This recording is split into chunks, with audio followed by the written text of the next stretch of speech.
All right. How's everybody doing today?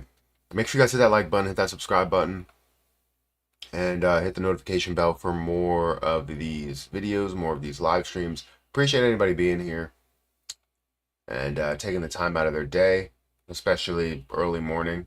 I don't know what time zone you're in, but either way, I appreciate you guys for watching here today.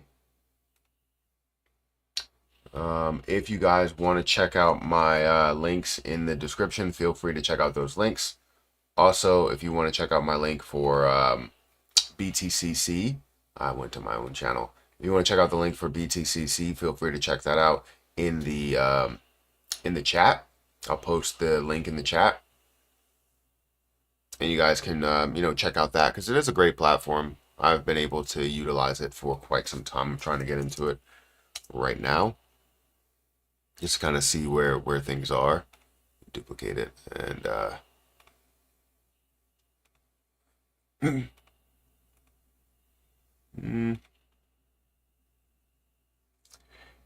yeah, if you want to check out again my link for BTCC, that link is in the chat. You can get a 10% deposit bonus when you use my link. You'll also get up to $10,055 worth of extra bonuses. You can get up to that amount, as well as 40% lower trading fees with your overall, transactions and moves that you're making, whether it's, leverage trading or trading outright or whatever the case may be. You can do that. Also, you can do up to a 500x leverage. So again, feel free to check that out. The link is in the description for that. It's also in the chat. Let me put also in the chat my poll.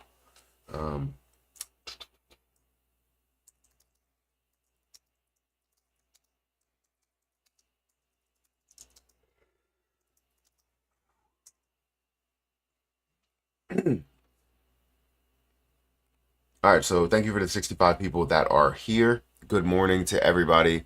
We have an interesting day here today. It's great to see some positivity.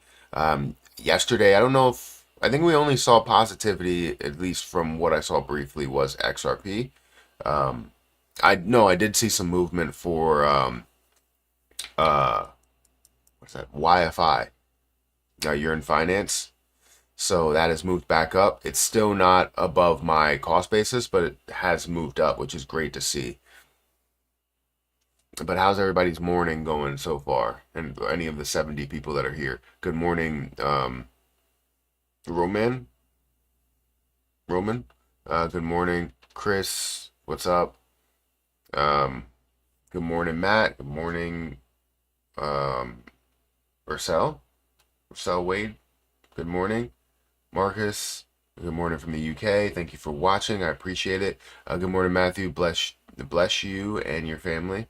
I'm solid, bro. One, thank you for that.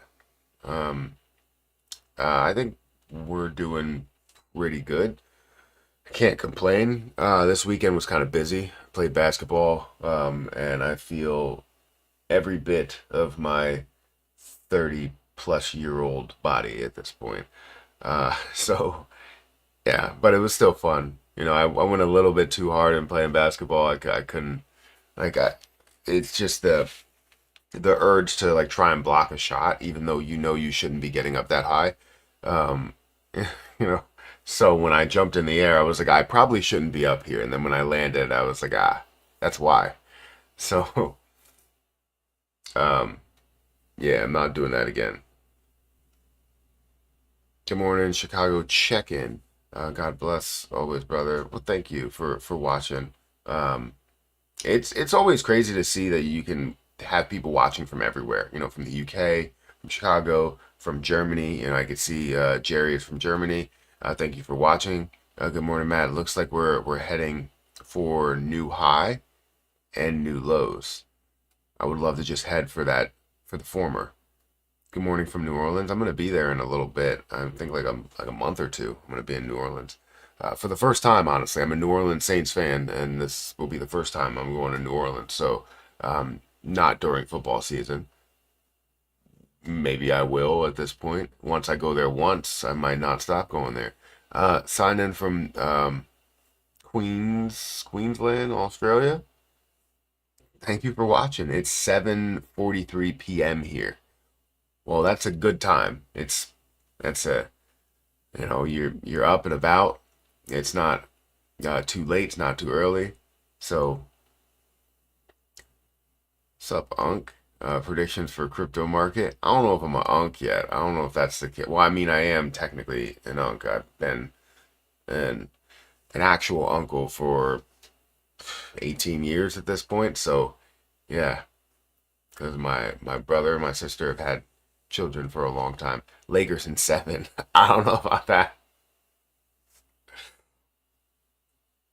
What does he say? Was it water bottle full throttle? Um, something. Lakers in 5. Not Lakers in 5. They're down 3-1. It's crazy. Good morning, Matt. Good morning. I watched your Lunic reverse split video the other day. Why don't Lunic community reverse split USTC in the case things don't go well? So I honestly think that should be the case for both. I know we're not here to talk about Terra Luna Classic right now, technically the entire market, but to start with Terra Luna Classic on kind of an XRP video while things are moving is diabolical. But I think it should be on both, and I think people are so stubborn on how much they have and how much they can gain from the millions that they have. No offense to anybody out there that is a Terra Luna Classic holder. If you don't understand, you don't understand. Or if you feel like it won't work, then you feel like it won't work. Everybody can have their own opinion. But I know for a fact that reverse splits are done for a reason, right? For the survival of a company, like in an actual like stock market. Yes, it is bearish. It's not the most bullish thing possible, but for crypto, it could be completely different because survival of crypto, survival of the use case and narrative and all of that stuff is detrimental to the success that it could have in the future, right? If you don't find a way to recover, don't find a way to survive, then you have everything collapse and you hold 100% of nothing, right? As Mark Cuban would say, right? Holding, 50% or 10% of a watermelon is way better than holding 100% of a grape, right? You want to hold 100% of your holdings right now, but if you split it by 10 or whatever, it has the potential to grow so much further. You know what I mean? You still can gain the same amount in a way, but you also have the potential chance to gain a little bit more. So I don't know why people don't understand that, but I get it. It's a reverse split. It's always known as being very bearish, but if you found a way, if the community came together and showed that they were willing to sacrifice, everybody was willing to sacrifice a large portion of what they own in order to see the survival of the chain, that goes a long way in exchanges' eyes and Binance's eyes and in people that are actually making a difference, right? Because the only people that are making a difference is the community still holding and then Binance doing its burns. Everything else is not really making a difference in Terra Luna Classic. So I'll say that before I get into XRP and show you where that is. But thank you guys for taking the time out of your day to watch me this morning. Make sure to hit that like button, answer the poll, and also check out my link for BTCC down below. Jeez. Let's go ahead and refresh this. We're going to see where the crypto market is today. Currently, the crypto market is at a $2.98 trillion market cap, almost at a $3 trillion market cap, up 1%. We are seeing Bitcoin's dominance slightly decrease, but still it's at 63%. We need to see that decrease more and more for altcoins to kind of take over. But I guess we're not necessarily there yet. What I'm looking at, as you can see in the title, XRP could pass Ethereum. If you don't know how close those two are together, if we see an XRP price of $5, we then can see a basically 250 plus $1 billion market cap. Where Bitcoin currently stands, it's at $95,000 per coin, 1.8, almost 1.9 trillion dollar market cap. Ethereum is sitting at $1,810, which honestly is crazy to see it that low. I still have a decent amount of Ethereum, would love to buy more, but I don't really have any more money to spend right now on newer investments. But it's sitting at a $218 billion market cap. Tether is at a $147 billion market cap. XRP is sitting at $136 billion market cap. It's up 7% on the day, and we're seeing $2.34. So it's a decent increase today, which I'm really excited about. Over the last 7 days, it is up by about 10%. And I think XRP can easily surpass those levels. You're not seeing Ethereum move nearly as much as you see XRP. Now, what's the reason that you see XRP moving? Right, you have the ETFs, right? ProShares gets SEC green light for 3 XRP ETFs, right? So exchange traded funds issuer ProShares will introduce 3 XRP tracked products this week after the U.S. Securities and Exchange Commission approval. It will launch an Ultra XRP ETF, 2x leverage, a short XRP ETF, and ultra short XRP ETF, 2x leverage. The filing show. No movement has been made on its spot XRP ETF. However, meanwhile, the SEC acknowledged several XRP spot ETF applications so far, with the fund manager Grayscale's filing facing a critical May 22nd deadline. ProShares approvals come weeks after the 2x XRP ETF started trading earlier this month, becoming its first XRP ETF in the U.S. It raked over $5 million in trading volumes in the first day, becoming the firm's most successful launch to date. Last week, the CME Group added XRP futures to its largest derivatives exchange in the U.S. for launch next month, alongside BTC Ethereum Sol products. The flurry of ETFs tracking XRP come after closely related company Ripple's long-standing core battle against the SEC, which is fully concluded in March, clearing extensive regulatory headwinds for the tokens. So that's big news, and we see that's kind of the reason why we're seeing things that are running for XRP and not necessarily for everything else. It's great to see the market is up about 1%, but Bitcoin is up 0.69%, and then you see XRP kind of up the most within kind of the, I wouldn't say within the top 100, but as we look at like the top 25, let's say. But some big names that are up here today. You can see Deep, that's up 35%. Don't know what that is, but it is sitting at what number by market cap? It's now changed. 94th by market cap. You have Pudgy Penguins, which is up 22% at an $819 million market cap. Walrus, that's an $845 million market cap.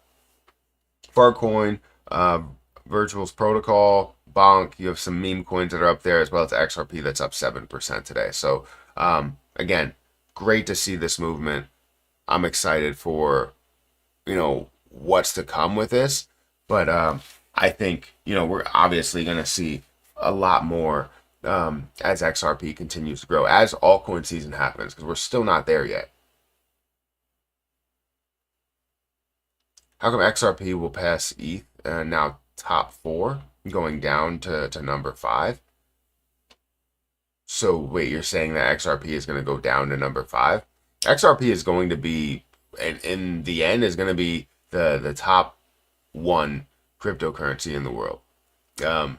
I believe that it's going to pass Ethereum, or it's going to pass Bitcoin.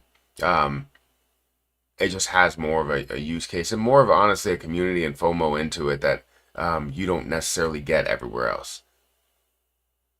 And we're talking about long-term standing FOMO, long-term standing growth with this. We're not talking about something that's short-term, like a meme coin. We're talking about something a lot more than that. Have fun in a fun place. Just be smart where you go. Yeah, I mean, I'm going to be there with the family, so it's not it's not going to be anything serious at all.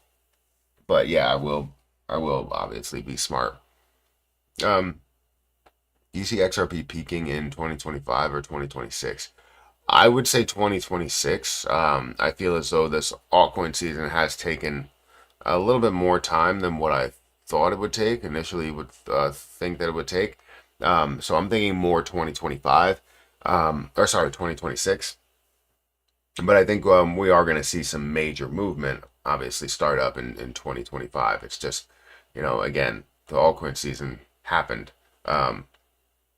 Or sorry, no, altcoin season hasn't happened, but bull market and the altcoin season hasn't really. The bull market has happened. The altcoin season has taken its time, way more time than what I thought. Um, Wayne, I'm in Southwest Florida. Is that what you're saying? Well, thank you for watching. How come XRP? Well, I read that. Matt Tars is up 5x. Did you buy the dupe or sell your bag? I'm not sure. I'm pretty sure I didn't. I don't remember it. There's a lot of positions that I talk about that I literally would have to go in and go and check a lot of things. I have hundreds of coins at this point, maybe like 200 coins. I have a lot, especially with my my Kraken wallet where I have 100 over there just by itself because I decided to buy $5 worth of 100 coins.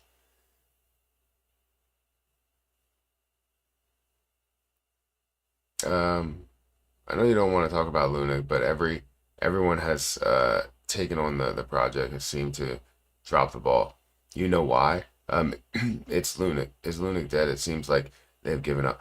No, I think the issue is that you have people that want to be kind of greedy. The way that I look at it,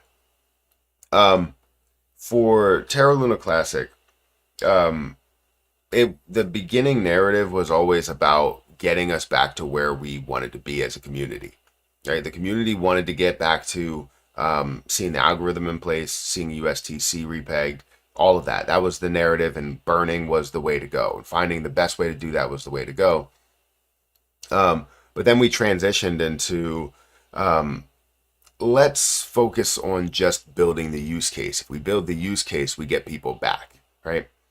That's not necessarily the case, right? Because the whole reason the why Terra Luna Classic had that large jump in the beginning as it fell down, when it hit the lows, is because people saw the opportunity in the growth rather than just the utility. Utility comes when everything gets back to normal.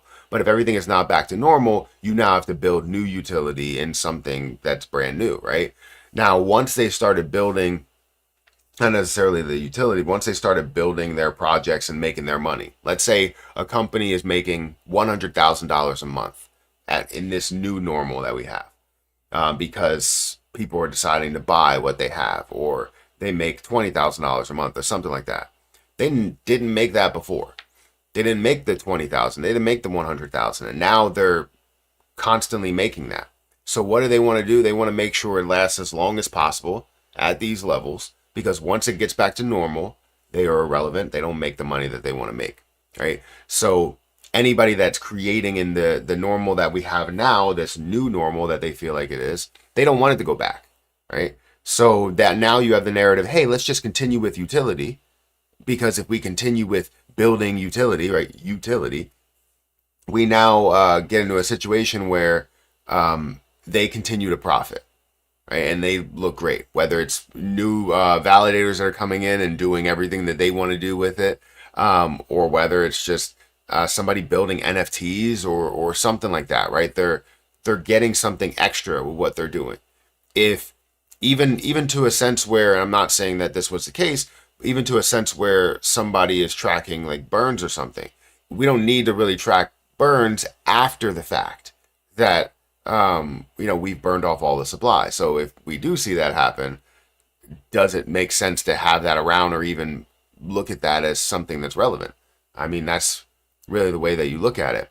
So you have people that are leaving because they're tired of not seeing what they wanted from the beginning, which is to decrease Terra Luna Classic supply, USTC supply. And we could essentially see that very, very quickly. I said in plenty of videos, we could have seen Terra Luna Classic hit $1 in less than 88 days if we would have taken everything into account, basically trying to burn down the supply, or even getting to the end where we have a reverse split. If we would have done any of those things, we could have gotten the supply down to a reasonable level and had Terra Luna Classic at $1 or more for the time being, right? And then seeing USTC repegged, seeing the algorithm back in place, and then seeing it grow even more from there, with all of us still having either millions, tens of millions, or if we saw a reverse split, it could be hundreds of thousands or maybe tens of thousands. But the point is that you're able to gather more money as more of a use becomes a thing. So I don't know. It's definitely a little bit of a tricky situation because you have to trust the entire community. And when you have a entire community that's like, all right, we're on the same page, but then you have this, you have maybe a group of people, like one or two people that have the loudest voice saying, no, this will never work. And then once something has any type of negativity to it, which you're always going to see it, right? You're going to see a little bit of negativity. And once you see that negativity, they take that opportunity to call that out and go, this is the reason why everything's falling. Get this out of here, right? They did that with the 1.2% burn tax, and they decided to take it out completely because that was implemented right after staking pretty much was done, right? Staking reached its kind of max level, and then the 1.2% burn tax came in, and they were like, all right, well, this is the reason why it's falling. No, it's not, because you take out the 1.2% burn tax, and it's still at it's at a lower amount, or seeing a lower amount of volume. And what's the reason behind that? But they already pushed their narrative, so now people are just like, you know what, we don't want it in there. There were so many people that were on this side saying, I believe in the burn tax, and there are now a ton of people that have shifted to saying, I don't believe in the burn tax. So it's tricky, right? All you need is one strong voice on one side, and then they say, well, you know, maybe they were right, and now the community is 50-50. Rather than being 100%, you now have 50-50 split. So if anybody decides to move over and go, okay, well, I don't believe in the burn tax anymore because they keep speaking and they're loud and they don't stop because they don't. Now we're in a difficult situation. So I'm not leaving. I still understand the growth and where it will go. But it just depends on how we move forward in how much we can gain for Terra Luna Classic in the end, as well as what it can do. Because I care about what I can gain, but honestly, I only invested $43 into it. I already got my profit. I could technically take the profit that I have now still and withdraw that. But it's not just about the profit. It's about the survival of Terra Luna Classic or the Classic chain, right? Anyways, thank you for that question. Guys, hit the like button, hit that subscribe button, hit the notification bell for more of these videos. Let's see what people are saying about other things. XRP, if XRP does rocket, what price would you pull out? So I have multiple prices, right? I have, let me see if I can bring up one of my exit plan. So I have multiple prices that I look at. I don't really have this here. I don't have my full exit plan here. I have established the exit plan and talked about my final exit plan, which people keep on still asking me about, and I would just have to repost the video or something. But it's there, and I've talked about it. But if I look at this exit plan spreadsheet, which is available on Patreon, if you guys want to build your own, you just put your coins in here, however much you have, and then you can basically get exactly what prices they are now. Again, I remember when it was at 57 cents, and now it's no longer at there, right? It's at $2. So seeing 200,000 or 100,000 at $2, you're looking at $400,000+ or whatever that is, right? So you could do that and you could say, all right, my first selling point will be $5. And that's honestly where my first selling point is. It's not where I'm selling everything. I'm selling about, I think 25%. So around 50,000 to get me 250,000. That's technically a little bit over my initial investment because I did add in another like 100,000 as it was at a higher price. So 100 plus thousand as it was at a higher price. But everything else, I'm sitting on it's like an extra 20 or 30,000, but I got all of my initial investment back as it does get the $5. That leaves 150,000 in there. So I have a different exit plan that's going to be worth a lot more and give me the ability to be an XRP millionaire. But that's kind of my first selling point is $5. It's not a crazy amount. It's not the highest amount, but I do have amounts that are sitting there for the short term, for the long term, and for the ultra long term, right? My forever coins. So I'm excited about that. Let's go.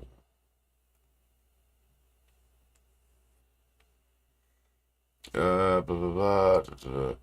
Which 5 crypto coins under $1 would you recommend to buy and hold? That's tough to say. I have a lot of cryptocurrencies in my portfolio, and let me just I'll go into my watch list.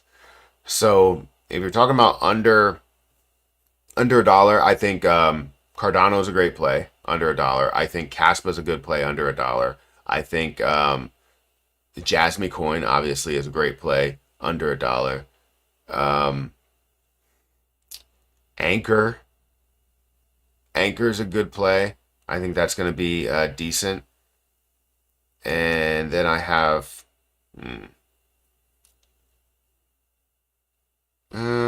if we're talking about long term as well as short term, the last one that I would say here is probably going to be, and hopefully it works out that way, would be Terra Luna Classic at those levels. So, what did I say? Cardano, Caspa. I mean, I can't recommend Chronos for the long term. Short term, yes, you can gain a decent amount. So if you want to go with that where it's at 10 cents, you can do that. Let me show you guys. So Cardano, Caspa, you could go with Chronos if you want to. JasmyCoin, Terra Luna Classic, and Anchor. If you want to look at also Beam, which is a great gaming cryptocurrency, that's also a good option, which I would love to have more. I just don't. I bought it at like $1 billion market cap, so where it stands right now is definitely way lower than where. I'm lying. I bought it at a $500 or $600 million market cap, but either way, I'm still down on what I had there. So I still see a lot of potential in there in the altcoin season. Terra Luna Classic has 4 developers still developing. Wayne Gray, good question. Hopefully I answered it well. Imagine 2040. Why is XRP pumping? I did just talk about that. It was the ProShare gets its SEC green light for 3 XRP ETFs. So that's the reason why we're seeing kind of this pump and more light on ETFs, obviously. So that's something that's pushing it forward. Do your research instead of asking questions. I mean, asking questions is always great, but you should always find a way to do your research. But sometimes the research that you see online doesn't actually reflect the way, let's say, people are investing or the way people see Terra Luna Classic moving, the way Terra Luna Classic will actually move,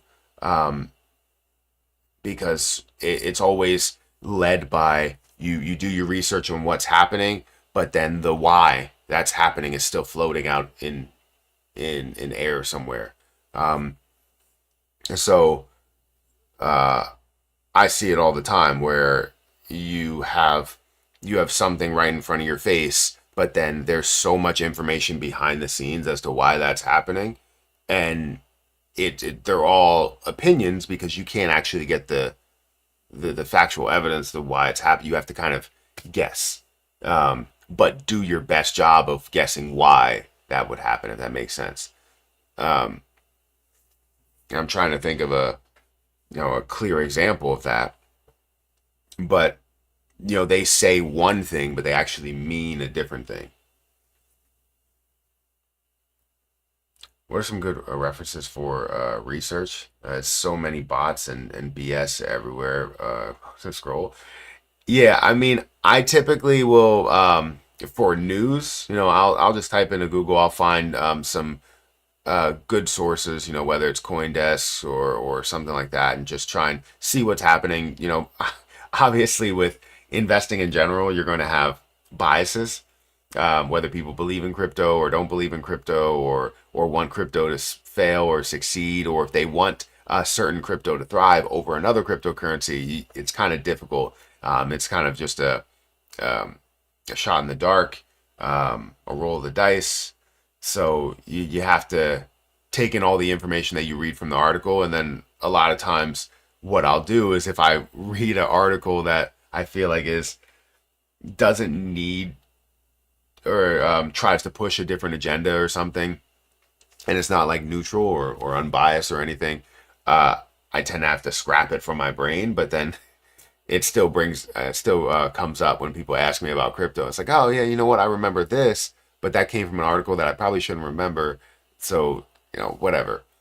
But typically I'll go into, if I'm looking up cryptocurrencies to try and find the best opportunities, for me, I'll go into here and look up ones that are trending or anything like that, and look up the ones with the most volume to see why it's having that much volume, what the consistency is in that volume, and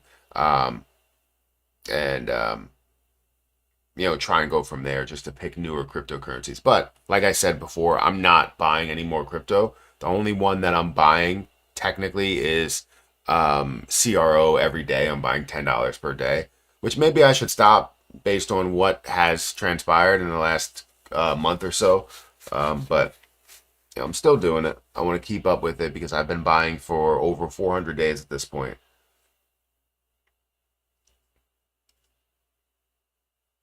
Asking a question for a reason. It's good to ask questions. XLM burned half their supply and did nothing for the price. It was just us plotting to shrink half the supply. Don't sleep on XLM. So if you're referring to like Terra Luna Classic in a way to say that if you burn the supply, it does nothing for it, you have to understand the difference between things. When you just burn a supply for burning a supply, it makes no difference. And it's going to make no difference, especially when you're not seeing altcoin season. There's no flow into coins there, right? Or at least altcoins. There's no flow into that. But when it comes to something that has popularity, that has a reason to burn the supply, it's a whole different story. A whole different story. That's why a lot of people will make the comparisons and say, why didn't Shiba decide to burn so much? Why don't you implement these things into Shiba? It's a meme coin. Well, one, nobody controls Shiba, right? So it's something that's truly decentralized, even though you have a narrative that this ecosystem dev team controls everything. But for Terra Luna Classic, they have a reason to burn the supply. If you decrease that supply back down to normal, you can recover the Classic chain. You can re-enable the algorithm. You can repeg USTC if you see these burns that are associated with them. For everything else that's out there, you're burning just based on future performance, right? And that's kind of what exchanges don't want. Because let's say exchanges do implement a 1.2% burn tax or 1% burn tax on absolutely everything. Yes, it does burn down the supply, but for what reason are you burning down the supply for? And we haven't been able to prove that or articulate that to anybody, right? If we had a business plan to say this is the reason why we want to see Terra Luna Classic burn down its supply, we can then say we can then lay it out, and they'll know, okay, they're looking to burn not because they're just financial gains and they're looking to sell immediately.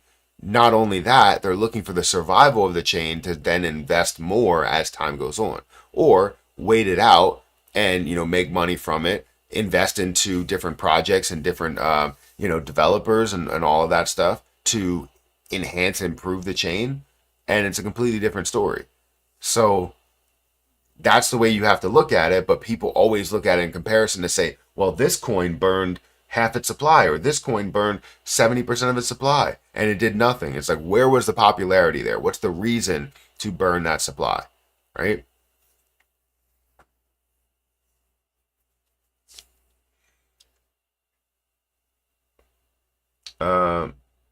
But I try and get rid of all those scam and spam comments. I'll tell you that from YouTube. I've been doing I think a good job, but it's been a little tricky on some of the posts. Oh, you're welcome. I'm trying to get back here.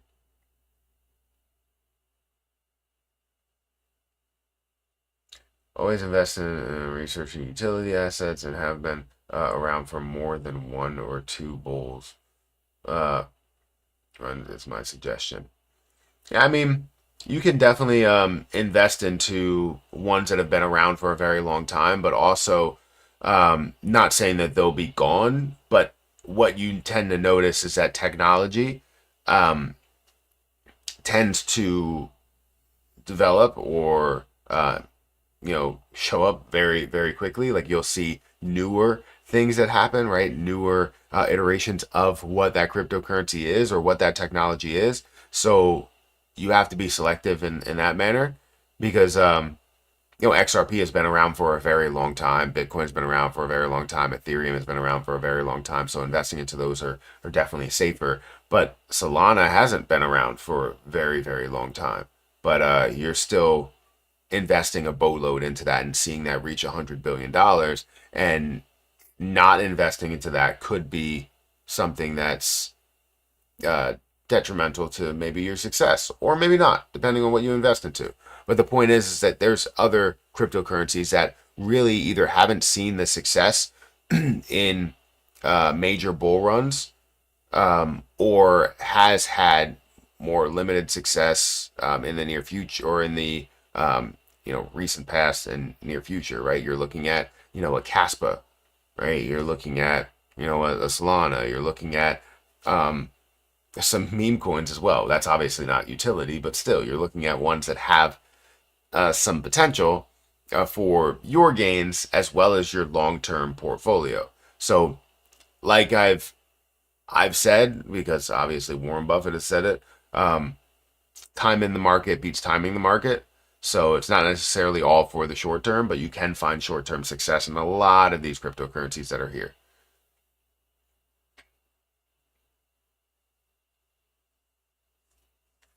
Give any legit site recommendations? I typically use CoinDesk for news, but no, I don't have any legit site recommendations. I will go through a lot of my research to see what some of these sites like Coin Market Cap or CoinGecko, depending on what your visuals, what you're used to or what you want to see.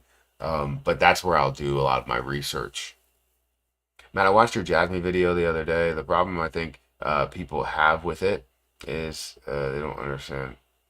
It's about a future video and what Jasmy is and it's designed to do. So I have plenty of videos like that. I feel like it's just regurgitating the same thing, but I understand.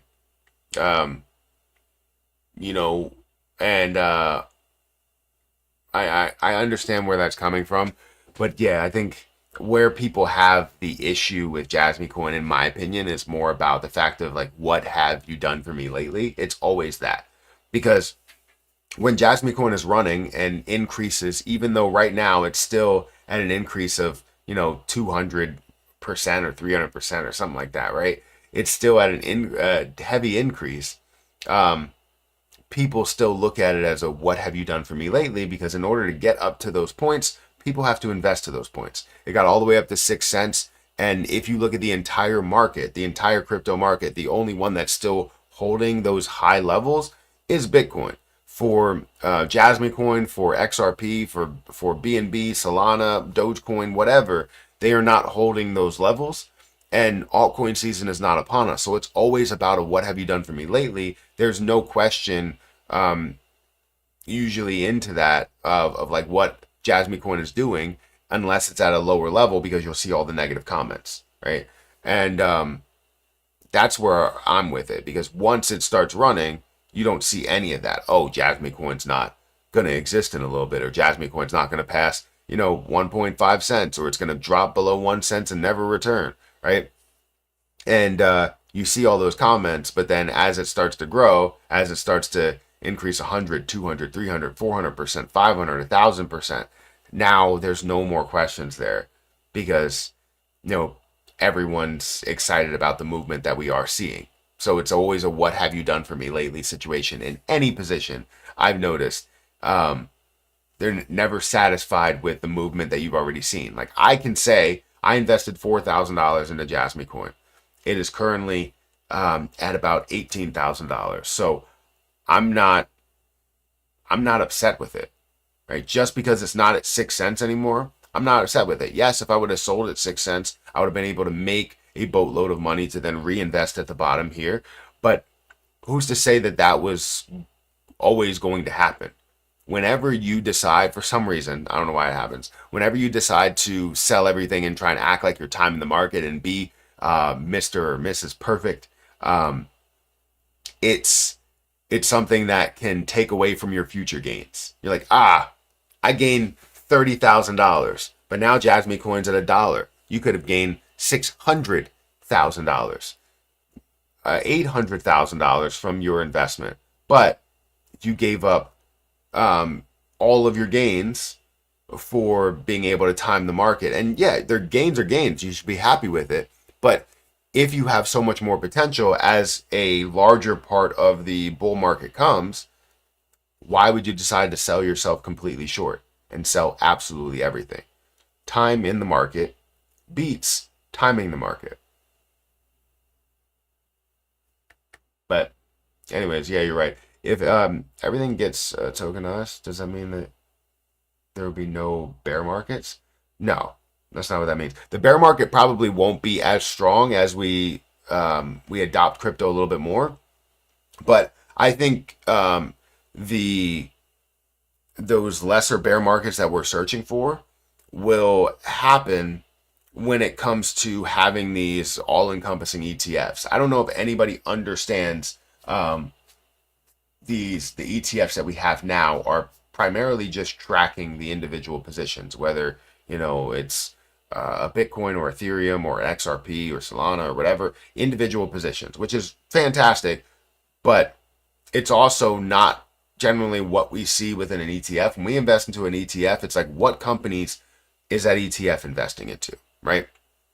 I want to know if it's investing into Verizon or Amazon or Tesla or MicroStrategy or whatever, right? I want to know what it had its money into and what majority of its money into, what sectors is it invested into, right? And I think once we get that with crypto, it's a whole different story, to where we see a lesser and lesser bear market. Instead of seeing these 90%, 80%, 70% bear markets, we're going to see 40%, 30%, 25% bear markets that are there. And obviously the stronger ones that follow, like, recessions and just down markets and different natural disasters and all that stuff that happens. But you are going to see it have an all-encompassing ETF, maybe like a top 25 ETF, which I do plan on making a video for today. But seeing that will be amazing for cryptocurrency, absolutely amazing for cryptocurrency. And I can't wait to see it. We are going to see it. It's just a matter of time. I just don't know exactly when. Once we start seeing kind of less conversation on the individual ETFs, we start seeing them like, oh, this is an ETF that tracks Bitcoin, Ethereum, and XRP, or it tracks the top 5, or it tracks the top 25. That's something that we need now.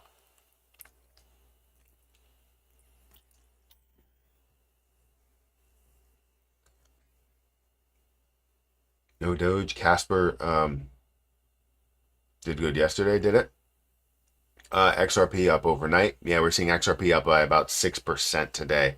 Yeah, 6.13%. It is down about 0.6% in the last hour. We're still seeing it at $2.31.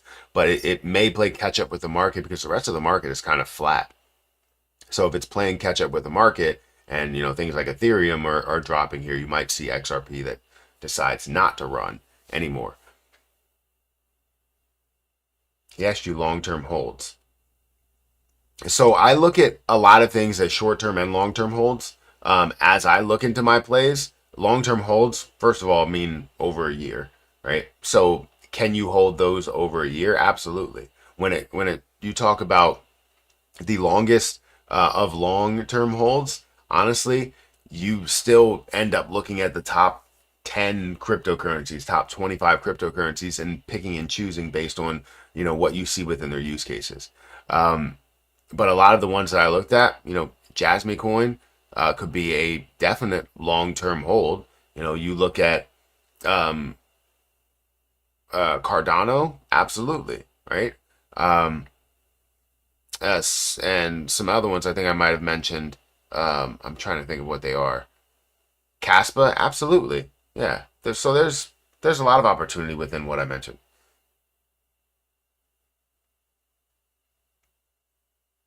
What do you think about HBAR, SHX, XDC, and Algo XLM?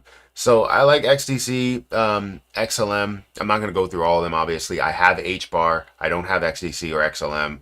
I just don't. I have a little bit of Algo. I do like Algorand, but obviously it threw me off when I didn't have my staking available on Coinbase.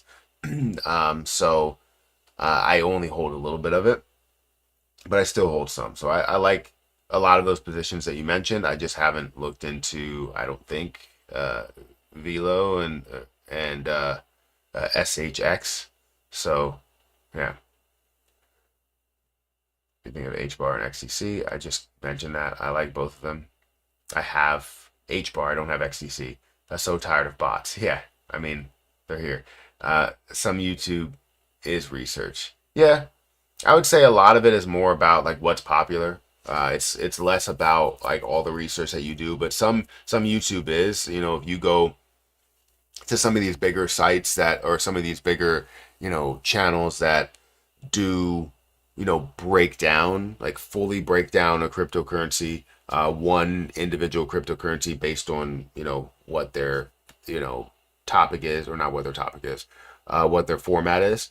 They typically get a lot of views. So if they didn't get a lot of views, they wouldn't do it that way, but they do break it down in depth if they really like something, or if somebody wants to hear them talk about it or break it down, they will. Um, I'm trying to think of one channel that does that. But mainly it's typically about the popular ones, right? It's about the Bitcoins, the Ethereums, the Cardanos, the XRPs, right? You try and look at that has a decent amount of popularity. Oh, Caspa is up 62% today, or Casper is up 62% today. Is that the what I'm thinking it is? Yeah, it's at a $212 million market cap. It's up 60%. 3,000% in volume increase. That's fantastic.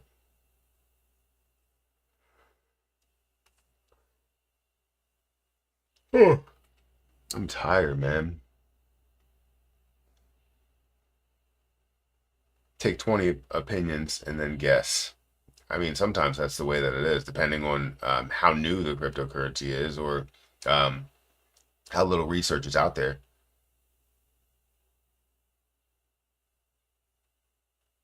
More than Matt, what's the cheapest coin right now with the biggest potential? What's the cheapest coin with the biggest potential? I mean, that's tough to say. The cheapest coin with the biggest potential. My cheapest coin with the biggest potential. Not saying that it is the cheapest coin with the biggest potential. The issue that you deal with is there's ones that are super cheap, but then they have a higher supply, and it's all based off of speculation, like a Terra Luna Classic, right? If Terra Luna Classic is sitting at a 0.0000606330, and you could say potentially it could get to a level of 1 cent, 10 cents, or a dollar, you're looking at, you know 10x, 100x, 1,000x. You're looking at increases like that. So obviously, I want to look at things that have a decent amount of potential, but still have a reasonable supply. So I would say a gaming crypto like Beam is pretty good. It's sitting at less than 1 cent, 72% of a penny. JasmyCoin I think has a good amount of potential. I've talked about that as well. But I don't like to just throw out coins because they're cheap.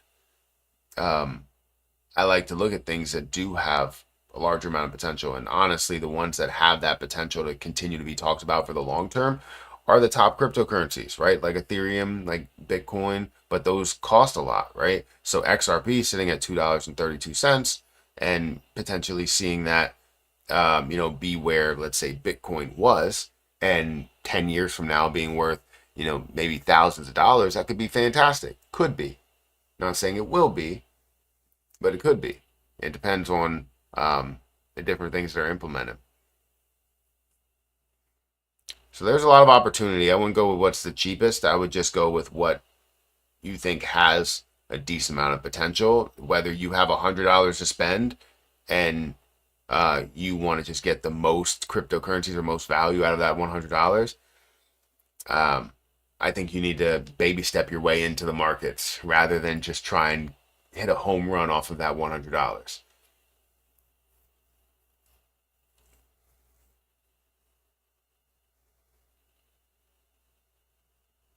I'm so far behind. The amount of opinions is overwhelming at this point, and I don't even know what's genuine, to be honest. I hear you. I totally hear you. XRP pump will be very short term, as usual.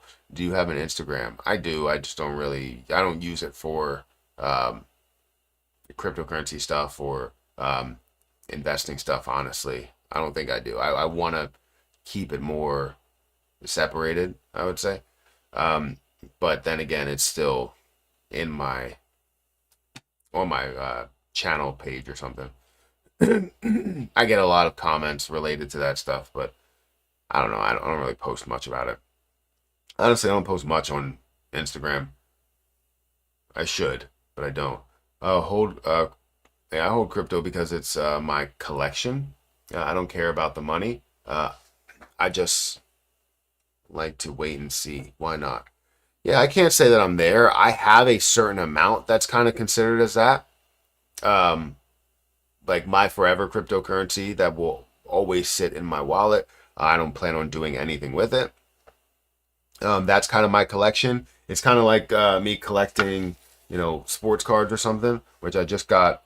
I just unboxed a Anthony Edwards, I think it is. Anthony Edwards Gold. I think this is out of 49. So that's a good, I want to get that one graded. But I have a lot of, whether it's, I don't know, Caitlin Clark cards. See, you can't even see it. Douche.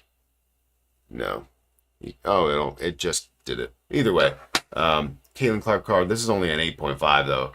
I have a couple of 9.5s, which I've graded so many cards. Honestly, I have a problem with Beckett because I've graded so many cards and I've gotten 0 10s.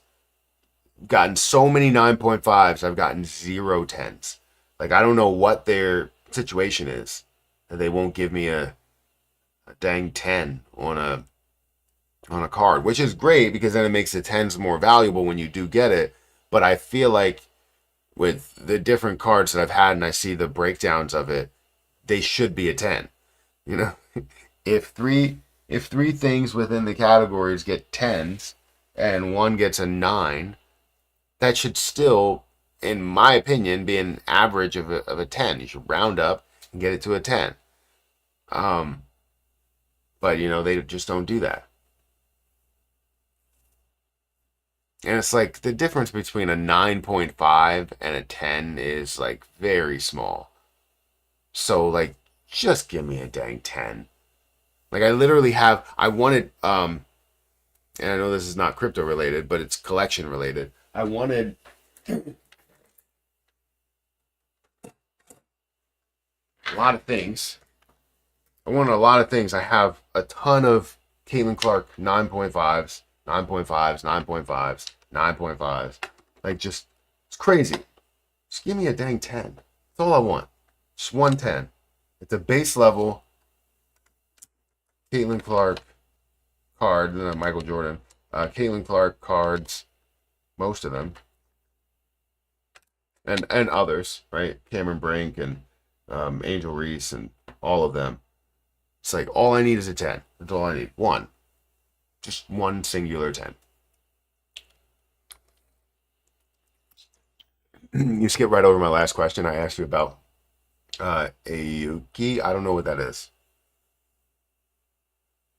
Um,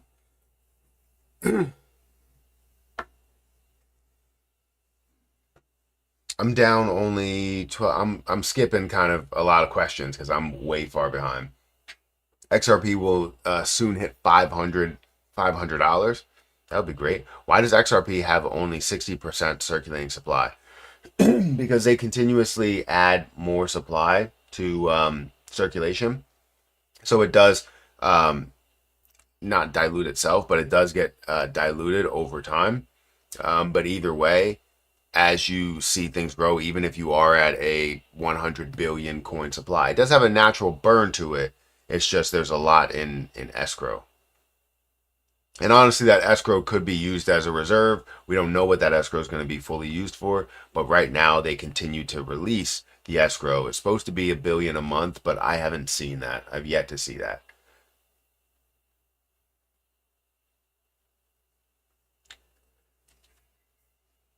Gonna be a green open probably. That would be fantastic. XTC, Penguin, Pengu? Pengu? I don't know what that is. Um, all stuff that was rugged. Um, let's get your crystal ball out. I don't have a crystal ball out.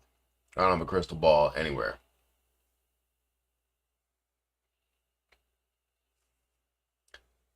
Uh, let's go back to $3.40 on XRP. That's still a good buy to return to. I believe at $3.40 would be fantastic to hit, but it's still not my selling point. Like it's still not my start to the exit plan. It is a great increase, fantastic increase, um, but it's still not at least my point of selling for my initial investment. Do you think Litecoin will go up in the value? Yeah, I have a decent amount of Litecoin. I think I have over, I want to say over 100 Litecoin. I want to say it, but it doesn't mean that I do. Let's see, Litecoin.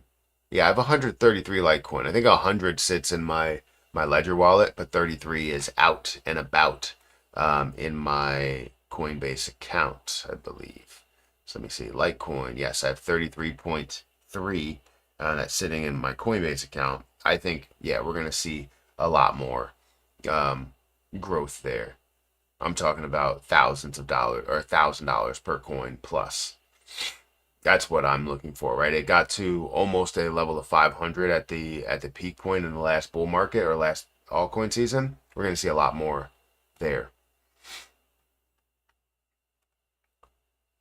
I'm so hungry.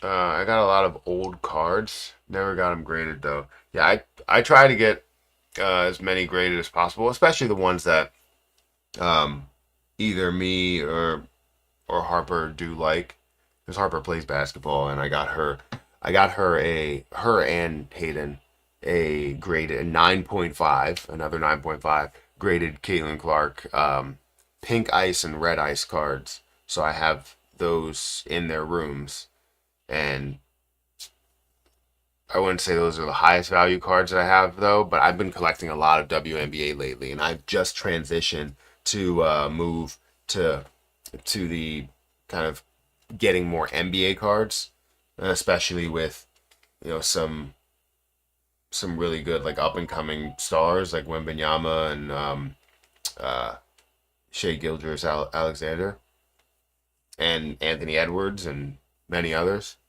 So I want to grade a copy of Lawn Mower Man for Game Boy.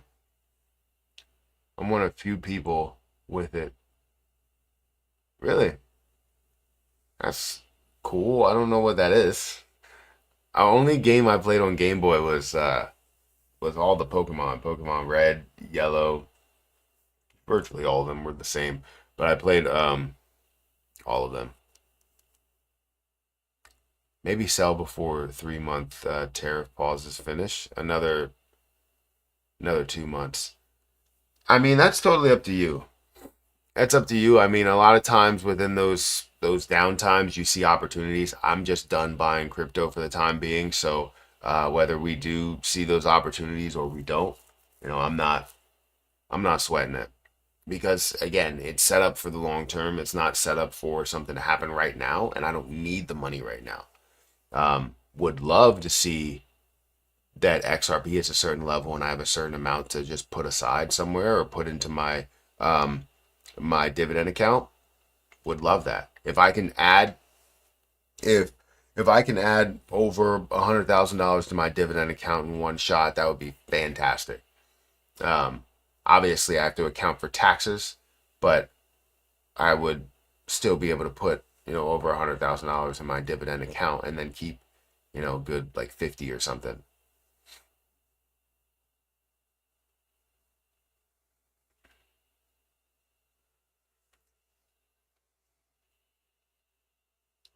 Graded Pokemon Yellow 10. I mean, I don't have that. I'm saying the ones that I had. I think actually no, Erica never played. She has a Game Boy still, and with like different games, but she doesn't have. She never played Pokemon. I played it constantly. I loved that game. Honestly could still play it today. It's just I don't have nearly as much time as I did when I was a kid. Use Beckett if you know for sure it has a chance to get in the 10. PSA sells just as good. I can't say it does. The problem is that I do use Beckett if I know for sure that it has the quality of grading a 10. The problem is that all of these had the ability to be a 10. This one, Caitlin Clark 9.5, all the surfaces 9.5, edges are 10, everything is 9.5. So I got this one, that's a 9.5. I got another one, 9.5. Another one, this is the third one, 9.5, right? Let me see. Those aren't, all these are nines. So all of them have the ability to be a 10. 9.5 here, another one. 9.5 here, another one. 9.5 here, another one. That's six 9.5s out of all of the ones that I sent, right? So they have potential chance to get a 10, and I knew they did, but Beckett just doesn't want to give out 10s, right? They give out, if they give out less 10s, it becomes more valuable to have a 10, right? If I could find, and I tried to find it, I will literally pay, like, I wouldn't say any money, but I would pay a lot just to get a base level Caitlin Clark at a 10. That's all I want. And then I'll move on to the next player, which probably would be Paige Beckers this year. I've been, and then obviously like, NBA, looking at if maybe Steph Curry wins another championship this year, possibly. You never know. It would be great. But Beckett has more. The only reason Beckett has more value is because they don't give out as many tens. So like, if you get a 10, it's it seems like it's like 1 out of 10 in the world that has a Caitlin Clark Beckett grade 10. I don't even know how many 10s are out there right now. But if there is one, I will I will pay for it. You gotta mail him with the sticks of bubblegum wrapped in money. Yeah, kind of like what Logan Paul must have done with his Charizard that was graded a 10. Um, he ended up buying a what was it, a Charizard graded 9, and ended up showing up to a boxing match with now a Charizard graded 10, pristine 10.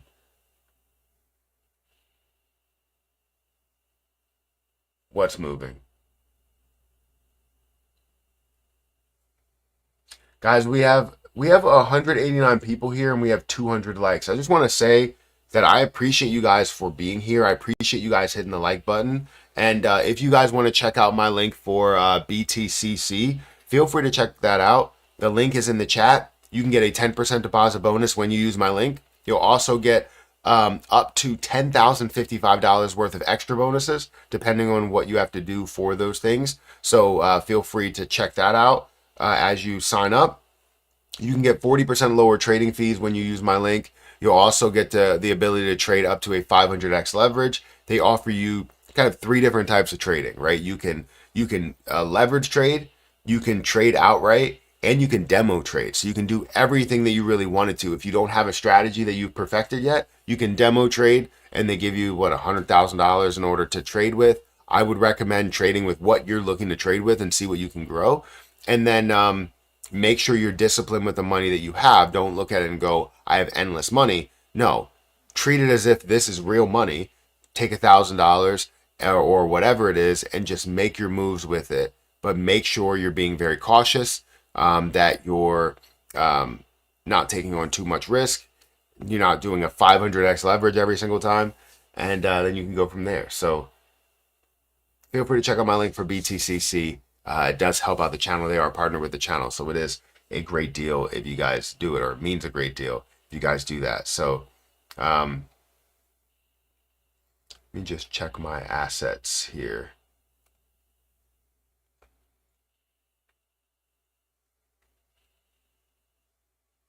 Oh yeah, I did sell that position. I thought I still had that position. I thought I still had a position in Ethereum, but I guess I sold it. And I also thought I had a position in JasmyCoin, which I guess I sold that. So, and that was on BTCC. So now I don't have any positions open for either of them. Oh, Bitcoin's up by over 1%. That's good to see. All right, we're at a $2.99 trillion market cap. $2.99 trillion market cap is not bad, but we're seeing Bitcoin's dominance slightly decrease. I want to see it rapidly decrease. I want to see altcoins that are making heavy moves. XRP is up by 7.2%. It's at $2.30. BNB is up by 1%. Solana is up by 3%. 3% for Cardano, 6% for SUI, 3% for Chainlink, 2% for Stellar, 3% for Shiba Inu. HBAR is up by about 5% as well. Litecoin 1.4%. Hype is up by 6%. 23% for XMR. And so on and so forth, right? You have TAO that's up by 7%. Some notables, or I guess to look at the top positions, again, Deep, Pangu is up by 24%. Some meme coins, Farcoin, Bonk is up a decent amount as well. And you could see XRP again is up by about 7%. If we look at what's trending right now, so go to all the trending coins, what's trending the most by the last 24 hours, we can see that XR or X Raiders, am I saying that right, is up by 84% in the last 24 hours. Market cap is only $1.5 million and volume is at $1.8 million. So you have to take that all into account as you're looking at it. It's not a lot of money. It means that it doesn't have a lot of places that it's available on. Casper is up by 58%. That's at a $210 million market cap with $143 million worth of volume. So that's something that you should be willing to take a look at, because you're seeing a lot of volume, low market cap, could potentially see a little bit more growth. The issue is that you would be investing in on a day to where it's up by 58%, which is not something I like to see. If we look at Deep, again, it's up by 36%. Parcel, it's up by 30%. Just a Chill Guy is up by 26%. So we got some meme coins that are moving a little bit, that are trending a little bit. We got some other coins that maybe aren't so much meme coins. Um, yeah, yeah, Dash. That's up to it's at a almost $300 million market cap. XTC, XRP is always trending, right? Algorand is making a move. It's up by 5%. But what I like to do is instead of filtering by what it's up by here, I'll filter it by the volume.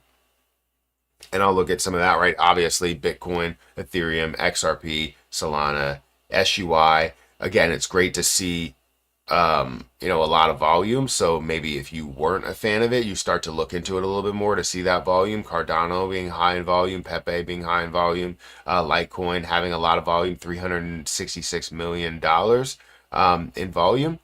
Let's go ahead and look at recently added, because recently added and seeing the volume is always something that sits well with me, right? That's the way that I'll look up any new positions a lot of times, but I'll look at the volume. It does own its own blockchain. That's good to see. $260 million worth of volume, $655 million market cap. It is down in the last 24 hours. So it was added 11 days ago. So you want to dive into it and see it a little bit more. It doesn't mean that you invest directly into it. You want to just get a little bit more information. What's the total supply? The total supply is 1 billion. You're looking at 148 million that's out there, meaning that it does have a decent amount of dilution, and you could see more dilution. So that's something that would be a little bit of a red flag for me, and I wouldn't decide to dive into it because you're looking at 15% of the supply that's out there, meaning that you have the ability to dilute it by 85%. So not a great deal. And we're not talking about just like 85%. We're talking about like it could decrease it to where it adds the same amount of supply that it has. So it basically cuts what you have by 50%, and then it cuts what that is by 50% again, and it cuts what that is by 50%, right? Until you get to a point where all the supply is out there. Do you read the chat? Yes, I do. Just so happens that I read that as soon as you put it in there. But finally caught you live again. I want to thank you for your insight. You have changed you have changed a life, sir. Thank you for saying that. I appreciate that. And anybody that I can help out in any way, I'm happy to do so. I understand there are opportunities. There are opportunities not only on my end to tell you about certain things, but there's opportunities on your end to either make the moves, and where you benefit from those moves from, because there are people that will invest into something and then decide to take major risks, and then they end up losing everything, and they get upset at it, and they never show up again. They never want to do it again. And I don't want to have that happen to anybody. I want people to gain the most out of what I'm able to provide, which is literally just with my words, just with my voice, just showing you what I look into, and hopefully I can inspire you guys.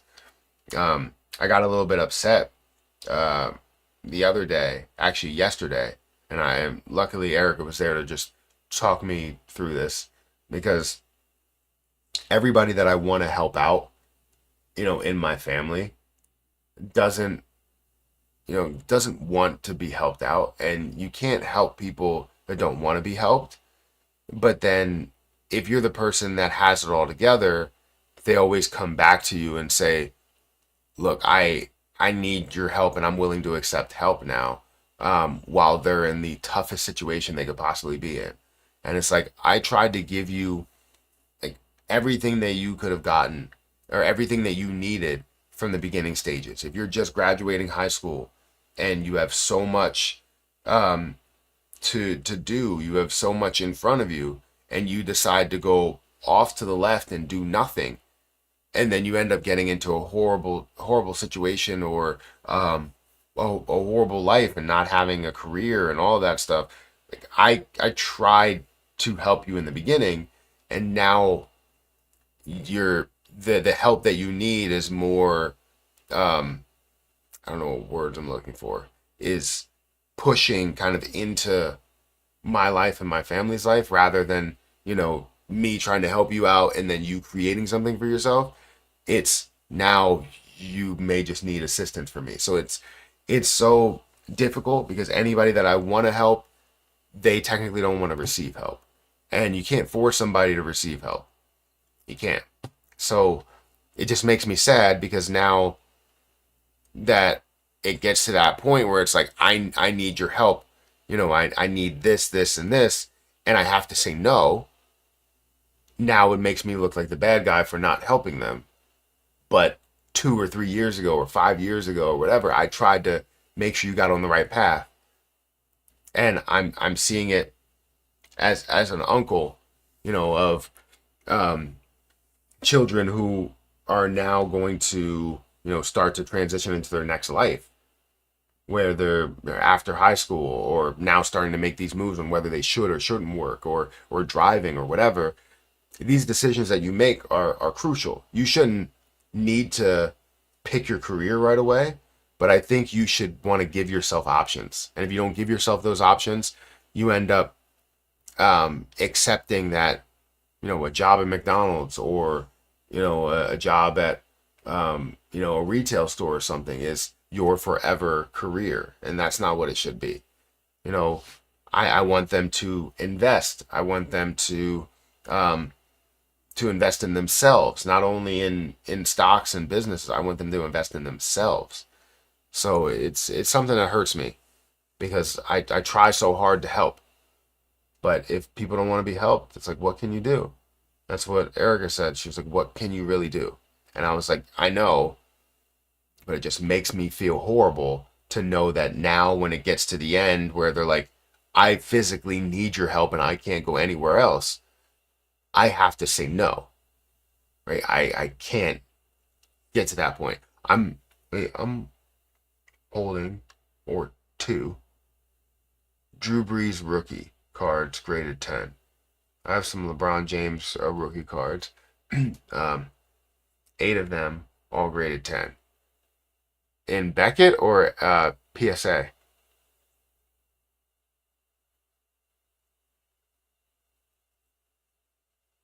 But thank you for saying that. I'm glad to hear that I can change anybody's life, and I hope that you can keep making the right decisions to keep moving in the right direction, right? Because you can make that one decision that changes your life. It's just what you do after that.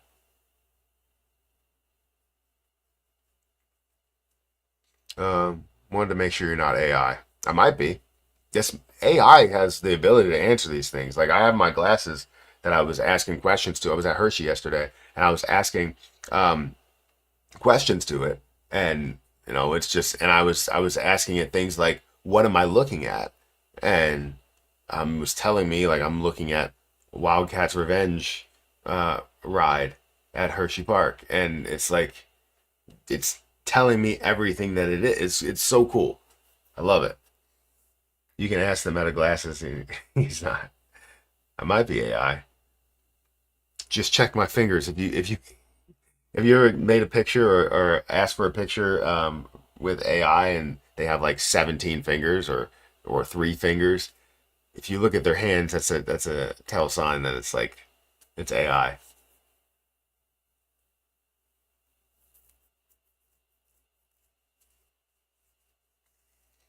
Speaking of XRP, now partner with XRPL.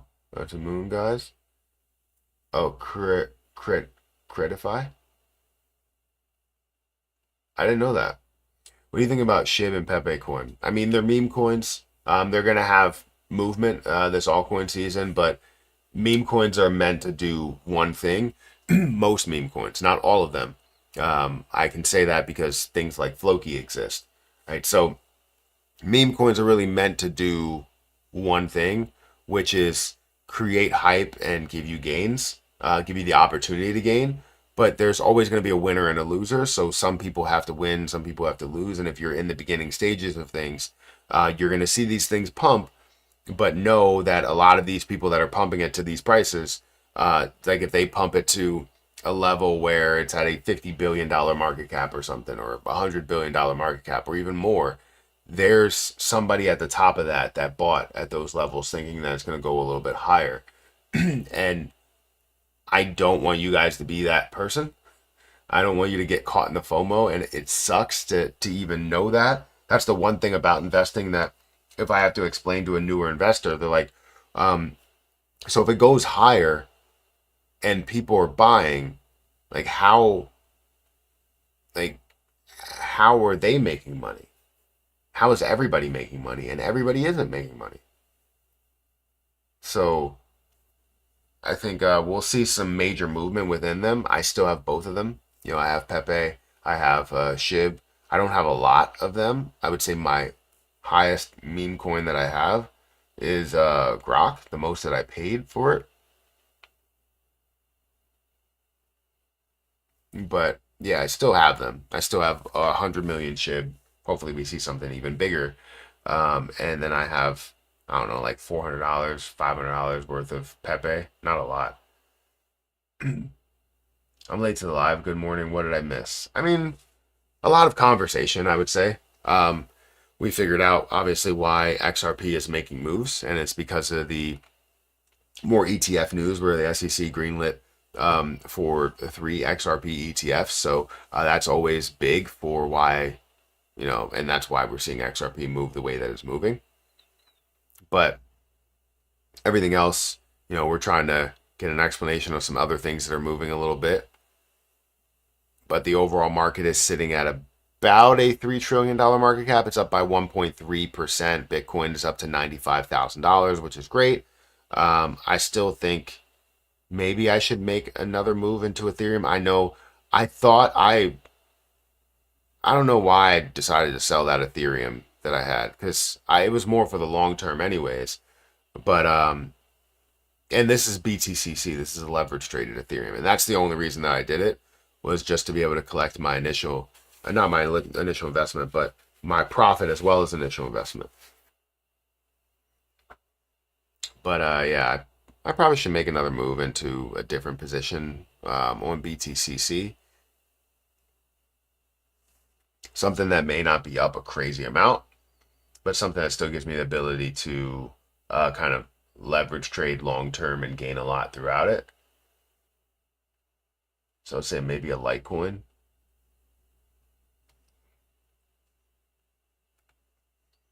See what we got here. How much do I have in a balance? Come on. What are they doing here?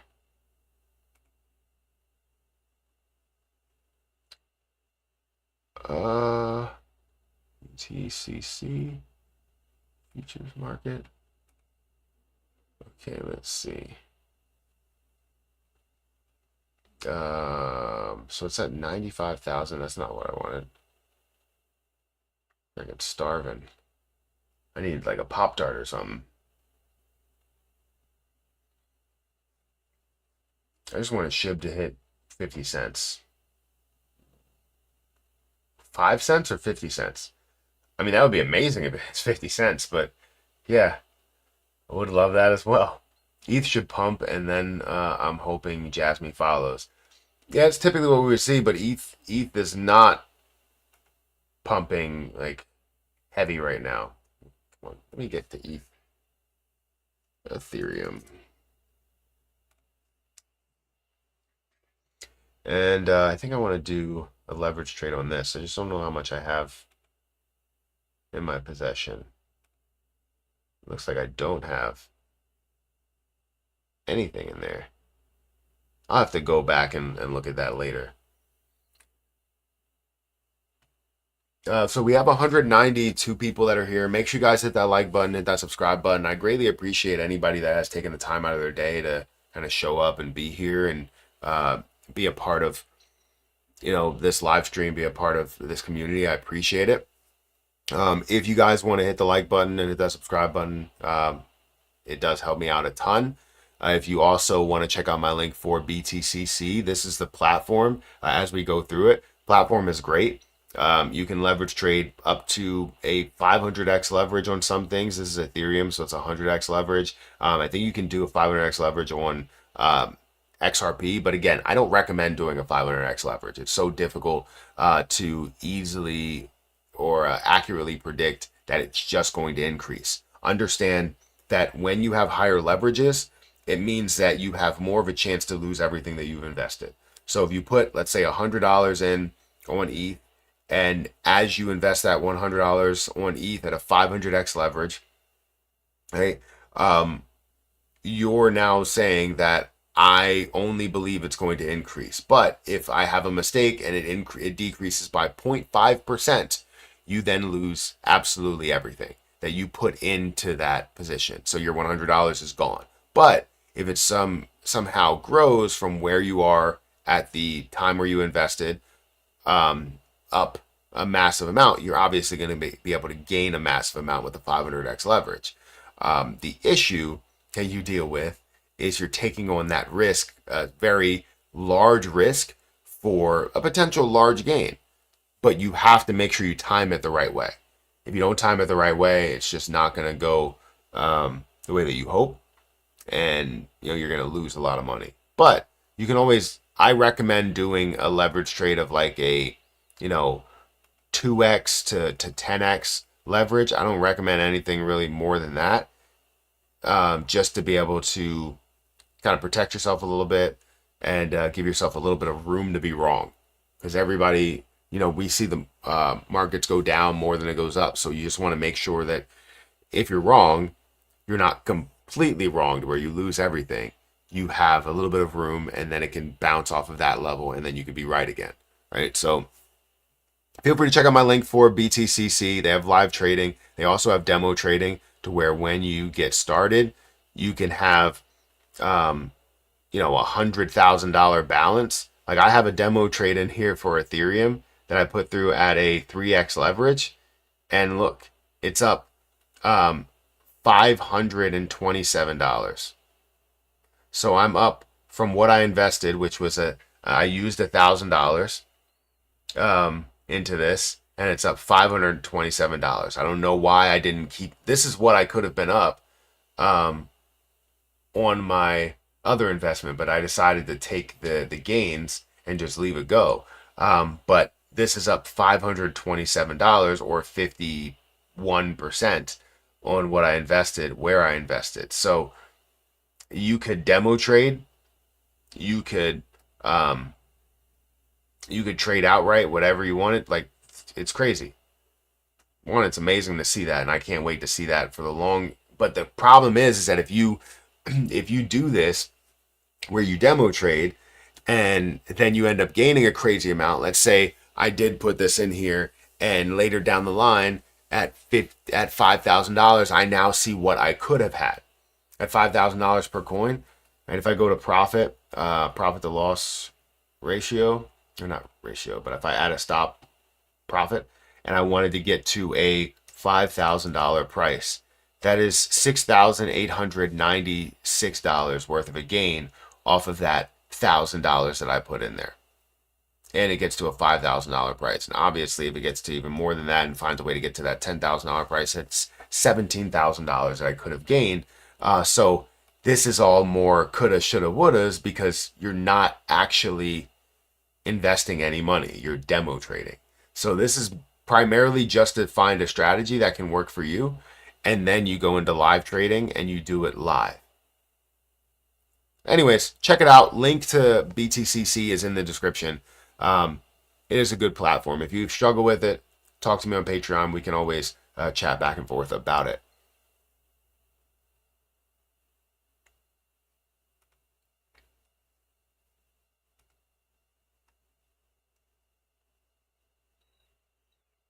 Make sure everyone secures your wallet, external ones. Yeah, appreciate it, brother. Your videos are really good. Well, thank you for saying that. I appreciate it. I started with SHIB and Lunic, and now my highest gainer is XRP at 350%.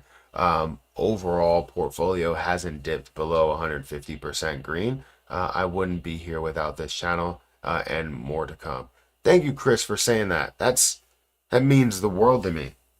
The fact that I can help out anybody. And I think ultimately I want to say that it was me, but I can't say that it was me, because I got to give all the credit to making those moves and keeping those moves and everything there, believing in those plays, to you, right? And to anybody else that also have made those moves. You guys took your money and you said, you know what? I see the value in this. I'm going to take that chance. There are many people. We're talking about thousands, hundreds of thousands, or millions of people that have seen my videos, and there are only, maybe hundreds of people that have taken that chance. Maybe other people that have already viewed it and already understood it, and that's the reason why they watched the video in the first place. But then there's a lot of people that are just like, I don't know, I'm on the fence. And because you guys decided to do your research, jump into that play and believe in that play, average down when you see it at a negative rather than just give up on the play. You guys are taking that risk, and I want to tell you that it's you, right?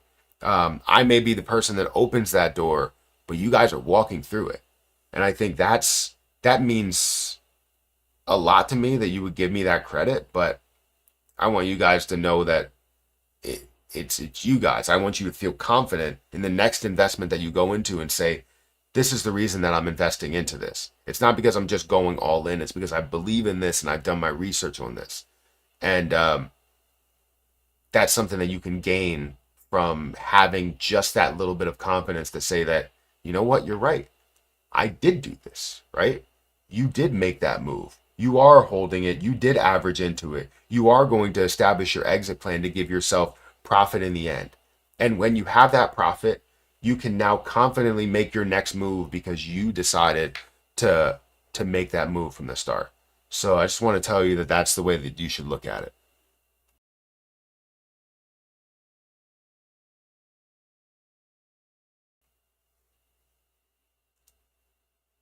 It makes me feel good that anybody would say, it's because of this channel that you're here.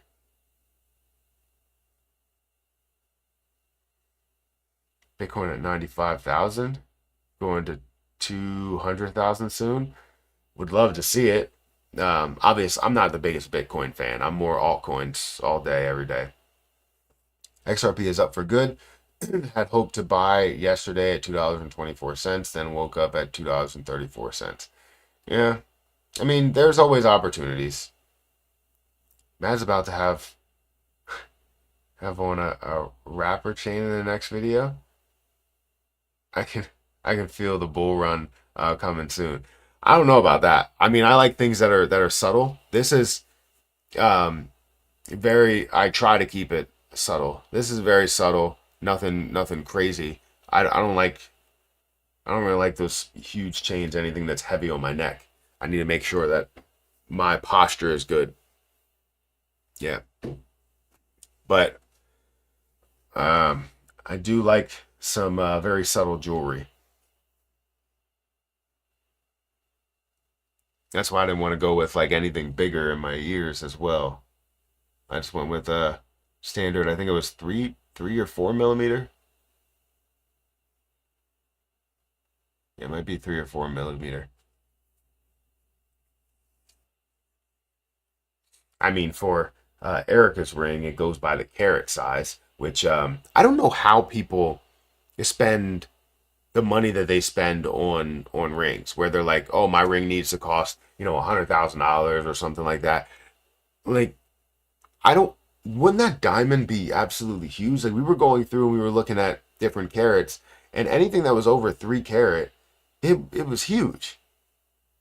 And Erica was like, I don't want anything that big on my finger. It just doesn't seem right. It's just too much to have. Like I don't want to be sitting there with a huge rock on it. And I was like, all right, well, you pick whatever you want because what it said is supposed to be what 3 months salary, and I got her a ring upgrade, and I was like, pick whatever you want. And she was like, I can't do anything more than 3 carats, so it's just not gonna happen. And I was like, all right, well, that's fine. So she picked out something that she likes, and she really likes it. 0.5 carat is big enough for any man earring. Yeah, I don't even know how much this is. I think it might be I think it might be point 0.5 or something like that. But 1 carat in total.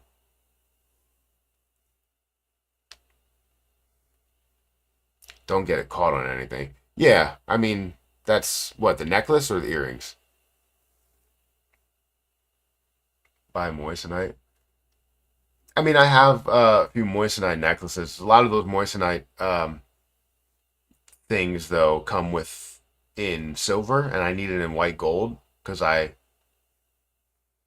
want it to like I don't ever want to take it off. Like this necklace, I don't ever take off. Um, Same thing goes for my earrings, unless I clean them, which I clean them like probably once a week, maybe.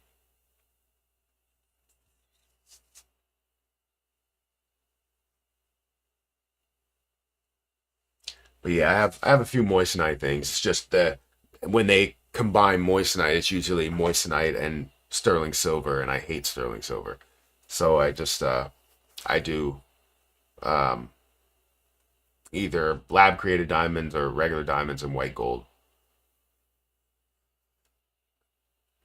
Obviously, don't want to sit here and be like, oh, I have 7,000 carats. Those are just ridiculous. Like I don't know why anybody even needs anything like that. Like I've seen the necklace that Shador Sanders was wearing, both of them, and yeah, somebody's giving up. You don't give up, man. I appreciate you. Me? Yeah, I don't try to.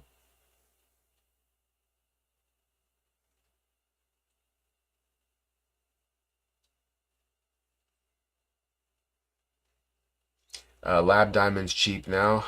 Next topic, please. All right. Oh, I'm sorry. My bad.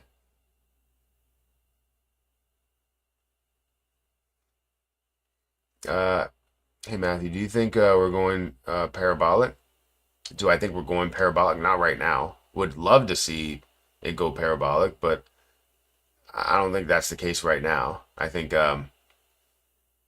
eventually we'll see that movement. I think right now it's just standard movement based on the news that's out there for XRP, and some other things as well.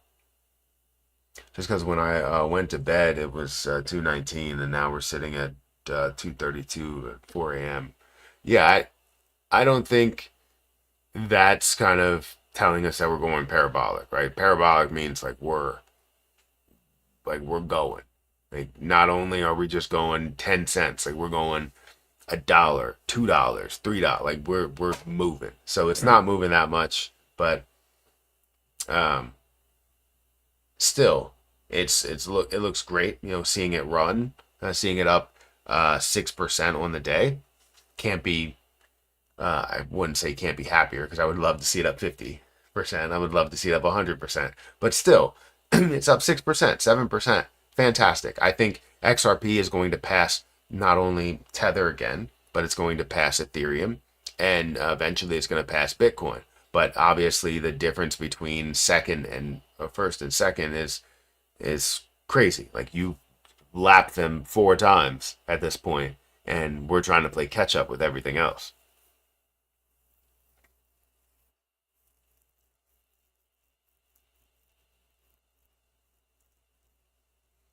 In or not? Fast answer. I would say not, because I don't know um, the way you've been going about getting this position looked at is just not it. Um, Matt is gonna ban you most likely if it comes to it. So it seems the way that this has been, I just can't. I have a 0.37 on 18 karat white gold. I think that's the only way is having for me because I'm not really a yellow gold fan. Erica's a yellow gold fan. I'm She was a rose gold fan, but then obviously realized that a lot of that gold, those rose gold ones, were like plated rose gold, and then the rose color comes off, and the yellow gold seems to hold strong. Um, Regular gold holds strong. White gold, obviously, that color is not coming off. Um, and Not saying it's just colored, but just saying like it's not. coming off. It's not going to change color in any way. So unless you decided to throw a Sharpie on something, yeah, I don't know if that sticks. Honestly, I don't. But yeah, I think that's the only way for me because I'm more of like a white gold fan. Let's say I would say a silver fan, but not necessarily silver like sterling silver or anything like that. I want something I can wear forever in every situation. You want to get closer to 24 karat as possible. Yeah. Honestly, I don't even know what this is. I don't know what carat white gold it is. I would have to check the card. He's just playing hard to get now. Okay. Hey Matt, JasmyCoin, what range or stage are you selling at? Thanks. So for JasmyCoin, I can say that um the level of 10 cents really sits with me well, but I've also been contemplating on whether I want to kind of wait for 20 or 25 cents before I decide to sell anything because right now I'm in the middle of like either feeling like I'm being greedy or, maybe selling too early. Yeah, silver is cool. You just gotta clean every week. Yeah, I mean, I do clean every week anyways. It's just I don't want to end up one week missing it or finding that I'm holding or having it in my ears for too long or on my neck for too long, and then I'm just like I just want to not have to deal with it. And when I want to clean it, I can clean it.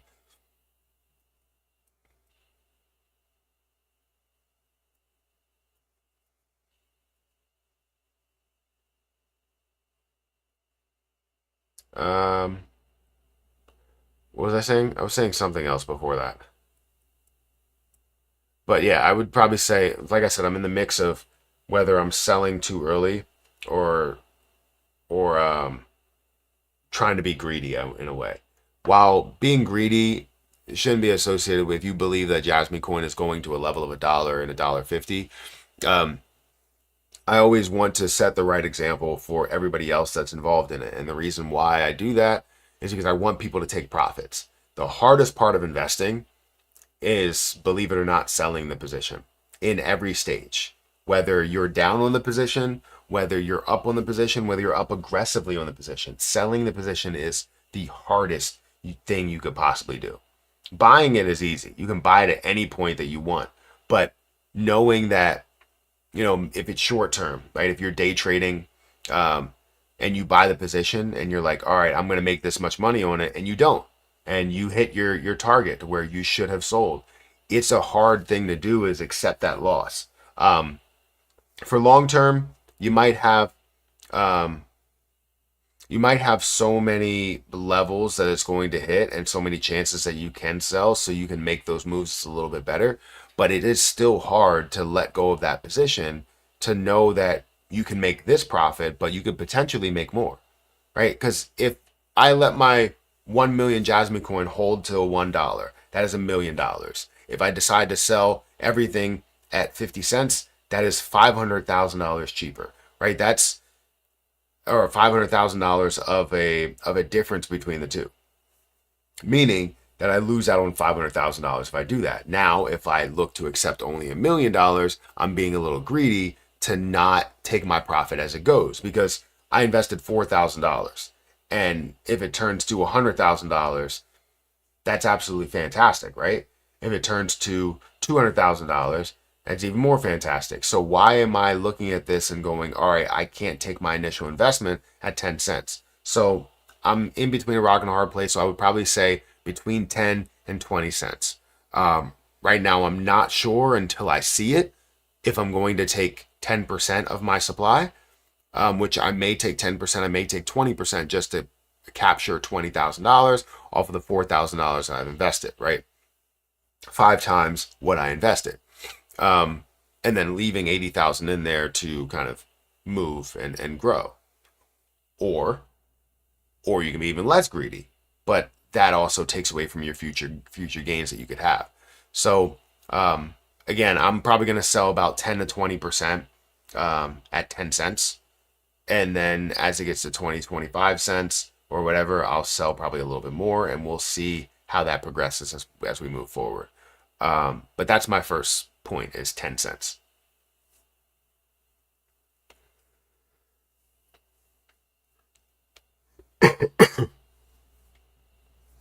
Hey, Matt, thank you for always being honest, transparent with your trades and opinions. Praying God continues to bless you and your family. Been listening to you since 2021. Well, first, thank you for listening to me for that long. I appreciate it, for being a part of this, you know, YouTube family in a way. I appreciate everybody that comes through here, and people that are here for a long time. You obviously see all the different investments that I'm invested into, the different positions in my portfolio, and how they really haven't changed, right? I've added some things as time moves on, but I haven't decided to sell any of those positions because we haven't reached those levels to do so yet. So, I try to be as transparent as possible, just because I think that's the only way you should have it. I want to help people out, and the best way that I can help people out is being transparent and honest. So thank you for saying that, Brandon. Again, it means the world to me to see that, people come over here and they value my opinions, and they can make their own decisions based on some of the opinions that I make. So again, thanks. XRP is the next Bitcoin. I mean, XRP is the next XRP.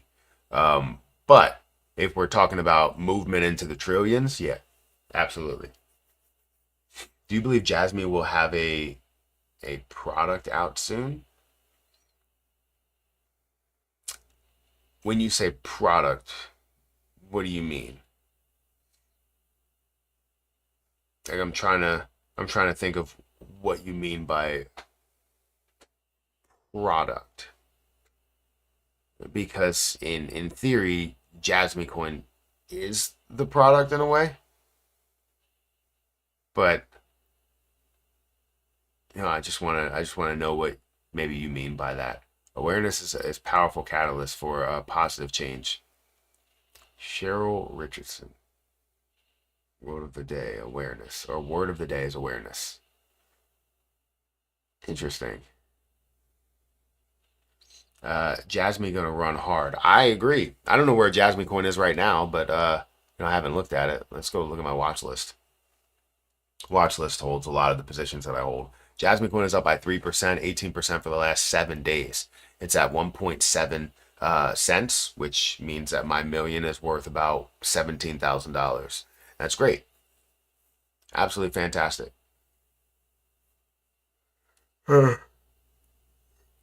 Excited about Year in Finance. Would love to see JasmyCoin at 25 to 50 cents by December. JasmyCoin to 10 cents. Give me.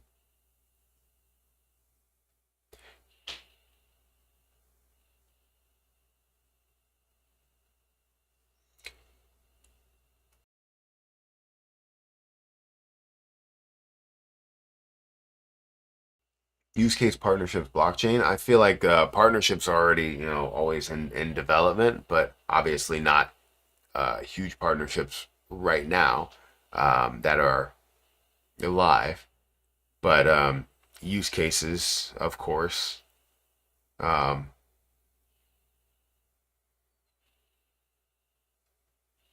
but blockchain, like, you mean your own. Video out of business, I mean, or the web browser they talked about. Uh, Add-ons, I mean to say. I mean, yeah. Um, but again, I don't think that's obviously use case, and many different things there are at the forefront. Partnerships obviously are big, and especially when it comes to FOMO, when it comes to developing as well. Um, so yeah, obviously I see some of those things happening. Um, it's just going to take its time, because they don't do a great job with actually putting information out there to say, um, this is what's happening. You know what I mean? It kind of just happens, which is a little weird. Would love to see some kind of build up to that. Like, hey, JasmyCoin is going to be partnering with such and such, or we're going to be seeing use in JasmyCoin in this manner, right? Being able to have different businesses hold JasmyCoin as a form of using their systems, their software, whatever, right? But I would love to see kind of, hey, this is what's going to happen. We don't ever see that. We don't ever hear that, which is a part of the problem that a lot of people have. You know, they have many different issues that people have with JasmyCoin, and the structure of it. Eh, Not the structure of JasmyCoin itself, but you know the structure of what would be considered, even though it's not as the business or the main plan, right? Um, a lot of people are like, where are we going from here? Where is the news? And honestly, even the most educated people on JasmyCoin um, don't know that answer. This is where we can go, but we haven't been told if we are going there. You know what I mean? Does that make sense?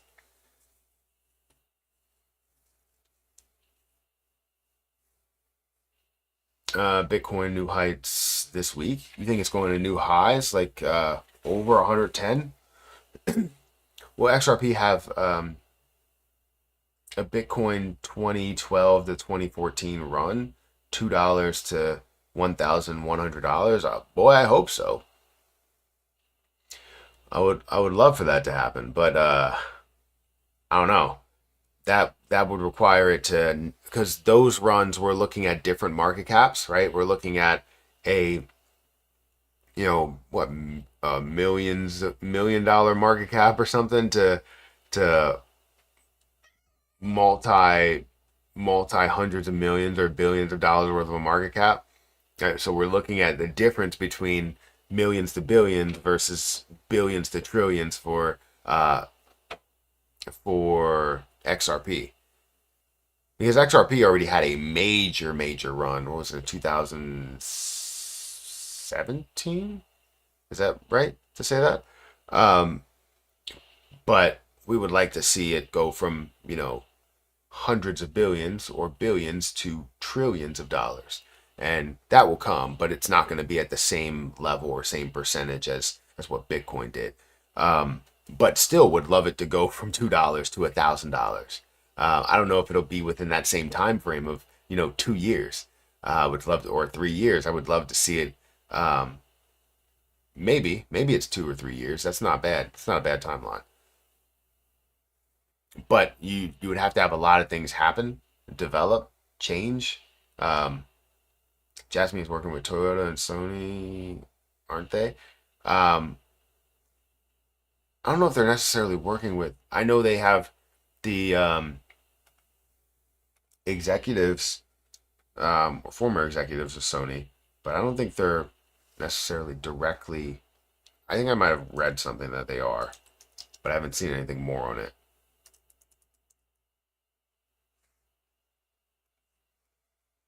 Um, they do have a relationship with Sony through the specs, though the specs are not always clearly defined. Jasmine is developing a layer one, layer two network, smart devices that focus on data ownership and security.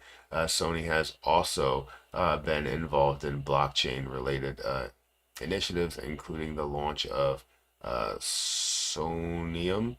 Sonium. So yeah.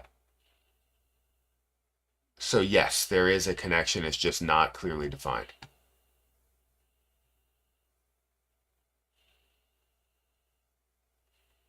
Thank you, Google AI.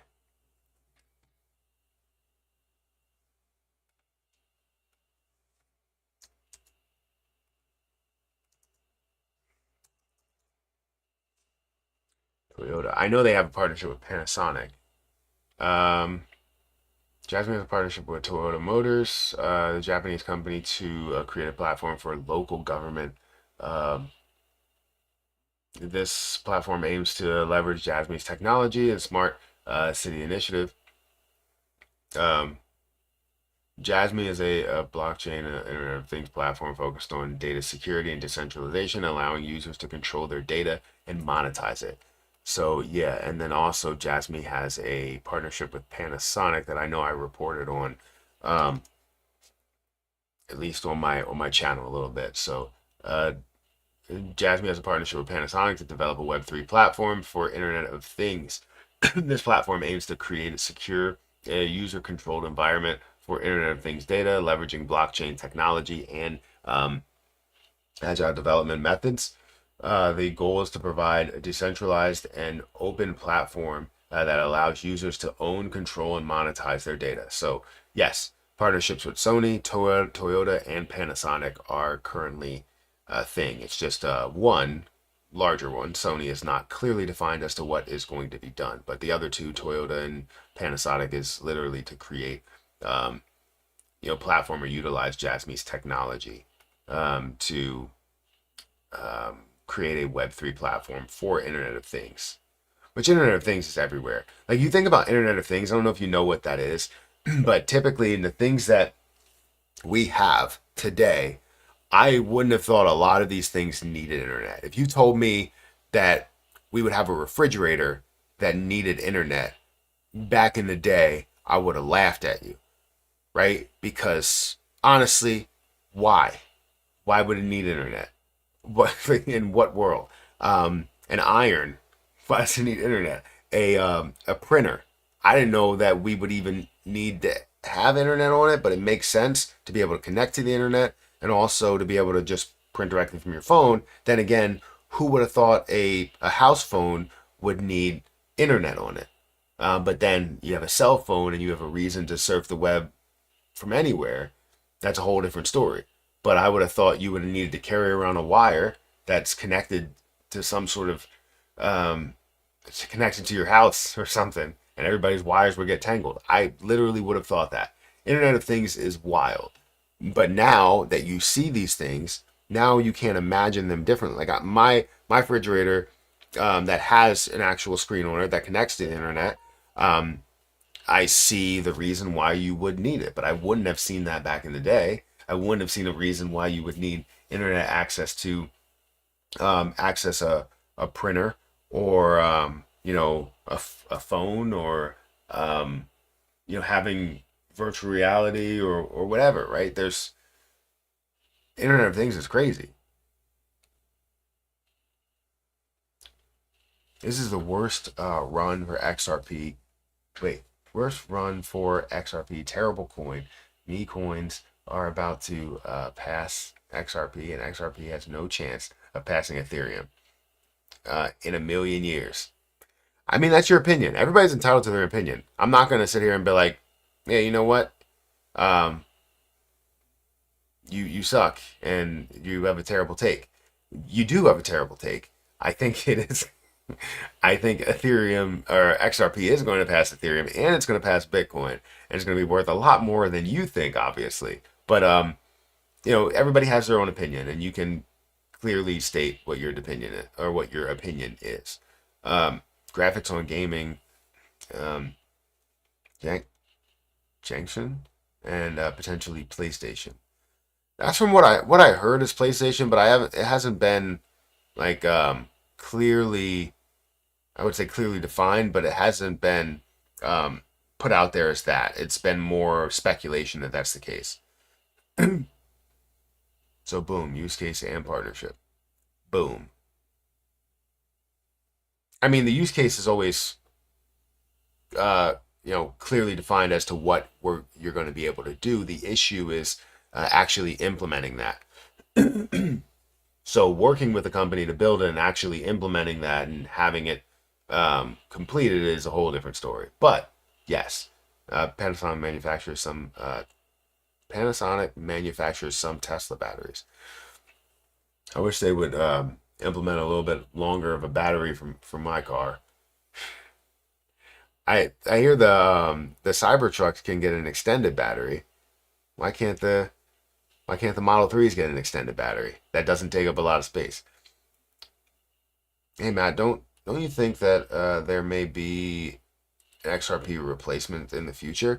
So I think there will be ones that can rival it in a way, But with the amount of push, the amount of pull that XRP or that Ripple has, you can't you can't kind of just walk that back. You can't look at something else and be like, yeah, this is going to be the thing. When you have XRP over here, it's already has the fast speeds, it already has the cheap cost, it already has the notoriety, the connection to um, the government or governments, that has a legal battle to legally classify it as the only thing that is classified as not a security, right? Um, by law, the only thing. There's no other cryptocurrency that by law is stated that it is not a security. You have the SEC that came out when Gary Gensler was a part of it and said Bitcoin is not, right? They still fought Ethereum on that, but they said Bitcoin is not. But it wasn't classified or um, classified by law as not a security. XRP is the only one that has that legal clarity of what it is and what it will be. So with the strength of people that are behind it, that are buying it, that are holding it, that believe in it, that want to see it grow, that want to be able to use it as well, with also governments that can see the ability in using it in cross-border payments and in person-to-person transactions and banking and so many things there, seeing banks that are partnered with it, seeing Ripple that's constantly backing it, there's so many pieces to it that puts it in this place. And no matter what comes up after that, it will always be shut down to be used as like the world currency. Right? It already has the notoriety, it already has the popularity of like what XRP is and what a top cryptocurrency should be and what it should look like and what it should do. So yes, there will be things that can rival it in a way and make a difference and a smaller way of looking at it, a smaller use case, but still XRP will still hold supreme in that aspect, in that concept. So yes and no. Once Ethereum runs, XRP will be so far back it will never catch up. XRP will be lucky to see a $250 million market cap before uh, the bear market. I know what you were saying there. So I disagree. XRP will see a $250 billion plus market cap well before the bear market. Honestly, I'm thinking it will definitely see it before we see, the end of the year. Before we get in, maybe we get into the fourth quarter and we're already at a level of $5, right? Which would be over a $250 billion market cap if you do your math, right? It's let's say it's just six times five. We're looking at a $300 billion market cap. Yes, Ethereum can easily run and probably will run to a $5,000 price or so. Let's say 5,000, 6,000, maybe even get into 10,000. But I do see XRP breaking past that and being worth well over a that $5 price point and well over a $1 trillion market cap. I see those three reaching a $1 trillion market cap and being the first three cryptocurrencies to obviously be worth more than a $1 trillion market cap. Now, Bitcoin may still run and you may see it get up to a 2.5, even $3 trillion market cap. But you're going to see Ethereum, you're going to see XRP that run as well, but you're going to see XRP that passes Ethereum. And this is my opinion. You can have your opinion as well. You're thinking that Ethereum will make its move and it will pass or it will stay above XRP and run well before XRP starts to run. We'll have to see on that. And if it does, XRP runs before Ethereum and it breaks past Ethereum, I'm going to make the fastest I told you so video calling out mango penguins. I probably won't remember, but I'll try to. And it's not going to be a bad thing. Like I don't expect it to be like, hey, you were wrong and you need to apologize or anything. No, hey, if you want to, you can, but it's going to be more about the fact that I was right. Great that I was right. So now we can see a lot of people succeed, you know? And obviously, if it doesn't run, but I have all of the time in the world for XRP to pass Ethereum, you're just saying that it will never pass Ethereum. It will never catch up. So even if it does short term, that's going to be the fastest I told you so video probably ever made. But then if it does it in more of the longer term, you know, maybe at the end of this year or even into 2026, I have all the time in the world for it to pass it.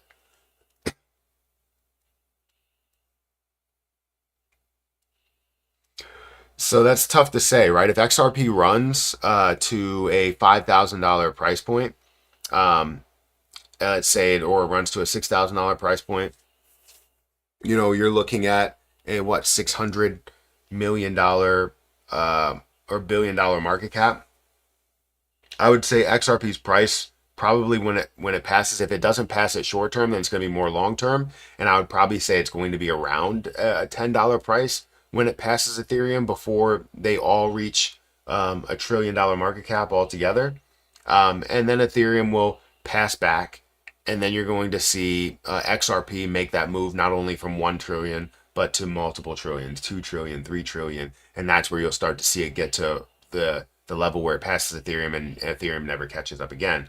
But then XRP runs past even Bitcoin because it has more of a use case than Bitcoin. But again, that's my opinion. It's all my opinion. I don't think it's 100% fact by everybody's standards, just by mine. No way XRP is hitting a $600 billion market cap. All right. We will see. The bear market starts in the fall. I know my cycles. We will see. Uh,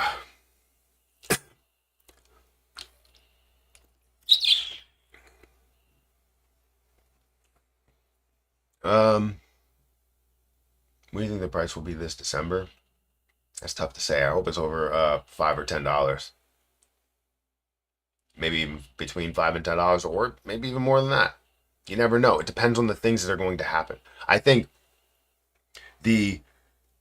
with full crypto adoption and seeing all-encompassing ETFs and seeing traditionalists that are getting into the market and the complete change of crypto, you can't expect the cycles to be exactly the same. Maybe the bear market or where the cycles are, but the problem is that if we see these all-encompassing ETFs, if we see this adoption, if we see this use case, if we see crypto reserves that are being created and use cases for crypto, you completely skip the bear market.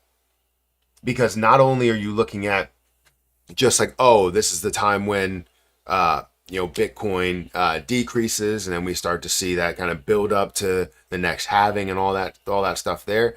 It's not only about Bitcoin at that point, it's about use for crypto in the end. So you end up using crypto for the time being, and you see the use case, or you see the use case for it, but then you also see the build of it by traditionalist investors, by firms, by businesses, to be able to constantly use it or continue to use it. You're now looking at a bear market that's completely skipped. So we see downtimes in the market, and it looks more like the stock market where we see downtimes in the market, but we don't necessarily see a prediction based on a 4-year cycle that we have for a bear market. Because Bitcoin halving will still be a significant impact to it, and the build up to that will still be a significant impact to it.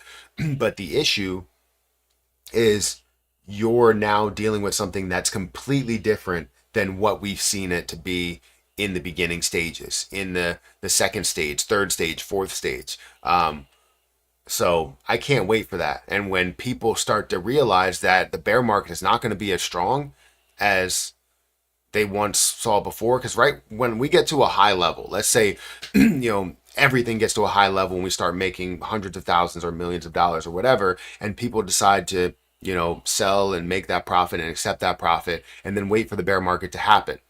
That bear market is not going to be as strong as what you've known it to be. We could completely skip the bear market entirely, or we could see a very mild bear market. Instead of seeing the 90%, 80%, 70% that we saw last year, we can now see the 40% drop, or we could see a 20% drop. That could be considered a bear market, which won't be the strongest bear market, but XRP could go from a level of $10 or $20 down to a level of $5, or down to a level of $7 or $8 or whatever.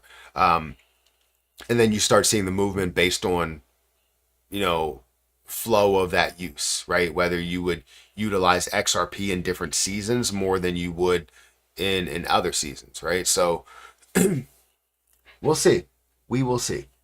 I'm excited for what's to come because, again, with all of the different opinions, whether they're negative or positive, it makes it very, very interesting, insanely interesting that we could see XRP being used heavily or not being used heavily, or being used heavily for one season and not being used heavily for another season, or see it being held as a reserve for majority of the supply. We don't know what's fully going to happen, but the unknown is what makes it insanely interesting. And that's why I'm like, this could happen, this could happen, this could happen, this price could be the thing, or this is the use case that it could be. Like, there's so much that's unknown that makes it insanely exciting for me.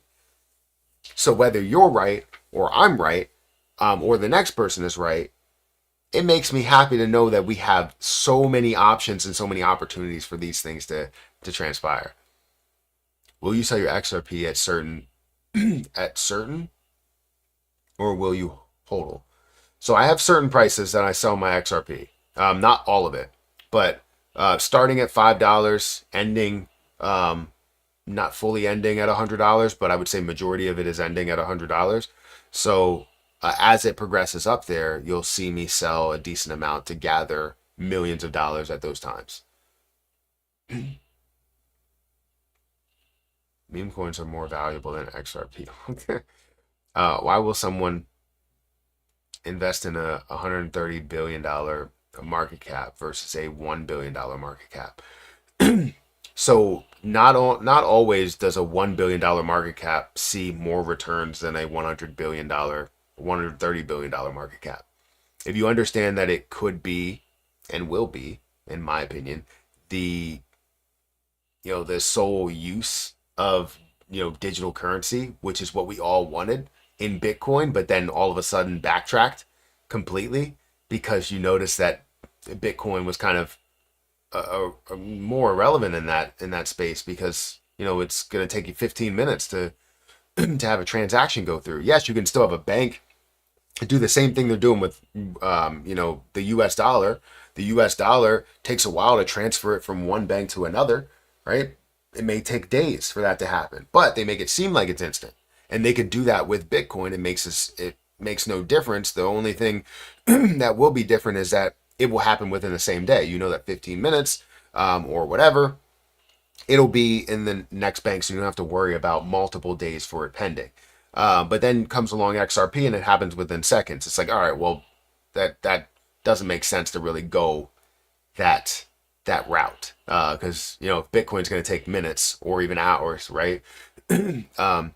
Ethereum will take minutes. XRP can take seconds. So go about it that way. And to have a large company like Ripple, once they become public, I can't wait to invest directly into them. People say it won't hit a $600 billion market cap, don't know what XRP is used for. Yeah, I mean, that's fine. Whiz mine, bro. You will lose bad on altcoins, including XRP. We'll be down 99% in the bear market. Can't wait to see that happen. Nobody, not a chance, brother. XRP has no use case. All right, that's fine. That's your opinion. What's your prediction on XLM when this happens to XRP? So XLM, I've seen them all move in tandem. They've moved within a tenth of each other. So while XRP was at 130 billion dollar market cap, you saw XLM at a 13 billion dollar market cap, and XDC at a 1.3 billion dollar market cap, and that's kind of how I've seen them kind of move together. But I expect them to eventually start to create a little bit more distance. When XRP does run to those levels, I don't expect XLM to kind of be still a tenth of what XRP is, as well as be a tenth. I still think XLM is going to be worth, a decent amount. I haven't done extensive research on it. That's one of the reasons why I don't have it. But I don't expect it to stay within a tenth of XRP when XRP becomes what it actually is going to be insanely or used for, right? So I still have high hopes for XLM. I don't have it, but I think depending on the different things that are done, that it's used for, not potentially used for, but actually used for, I think same thing goes for XDC as well. I think that you could see major success within it as an investor, and even as a use case.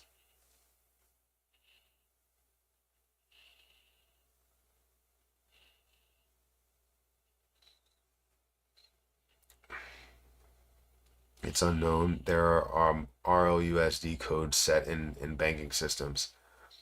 And we will be back to $1 trillion total market cap by March of 2026. All right.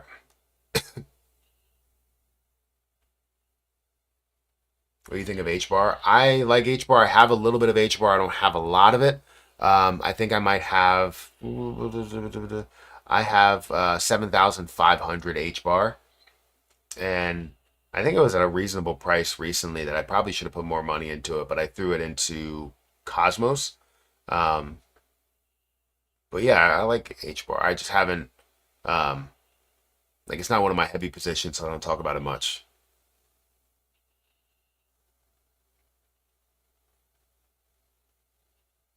Is 1.6 cents a bad price to buy JasmyCoin? I don't think so at all. Um, Especially if your prediction is to see JasmyCoin rise to a level of 10 cents, 20 cents, 25, 50, a dollar, right? 1.6 cents is nothing, right? It's just are you going to be able to get the most out of that versus maybe buying at 1.5 cents? But are you pinching pennies to make dollars? Because if so, you may be giving up the opportunity, to even have JasmyCoin at all.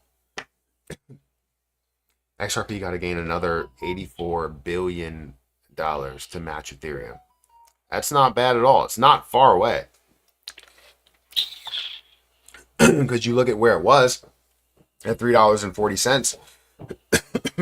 Right now, it's still at $2.30 or so, but $3.40 is not too far away because it's been there and it's going to go further. All right, my voice is starting to get unstable and these kids are now awake, so I have to go. But make sure you hit that like button, hit that subscribe button, hit the notification bell for more of these videos.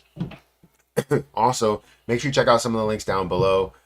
Check out my link for BTCC if you guys are interested in signing up for this platform. This is a fantastic platform that offers you leverage trading, 10% deposit bonus, extra bonuses up to $10,000, 40% lower trading fees. Feel free to check it out. You can trade XRP, you can trade BTC, you can trade Ethereum, you can trade Terra Luna Classic, you can trade meme coins if you want to. Short term, long term, you can demo trade, leverage trade, trade outright, all the things you want to do within a platform. Feel free to check it out because it honestly is a really, really good platform. But I got to get out of here. Would love to stay here for a little bit longer, but I can't. I will post some other videos later today about XRP and the markets and all that stuff. So thanks again to all of the 350 people that have liked the video, to the 3,000 people that have watched the video, to the 212 people that are here right now. I appreciate you guys so much. I don't think anybody says it enough on YouTube. For all the people that are watching, you guys, and anybody that says like, oh, you know, I've changed your life. You guys have changed my life. The fact that I'm able to do this and still be able to spend a ton of time with the family and, feel like I'm being valuable to other people, to people within the chat that that need a second opinion or even a first opinion or something to kind of lead them the right way. It's something that makes me feel good, makes me know that I'm doing good for at least somebody. And yeah, I appreciate you guys so much. It doesn't get said enough how much value you guys uh, give to us, YouTubers and online personalities and all of that stuff. So thank you again. Um, Thank you to everybody in the chat, everybody that liked, everybody that commented, all that stuff. And I'll catch you guys in the next one.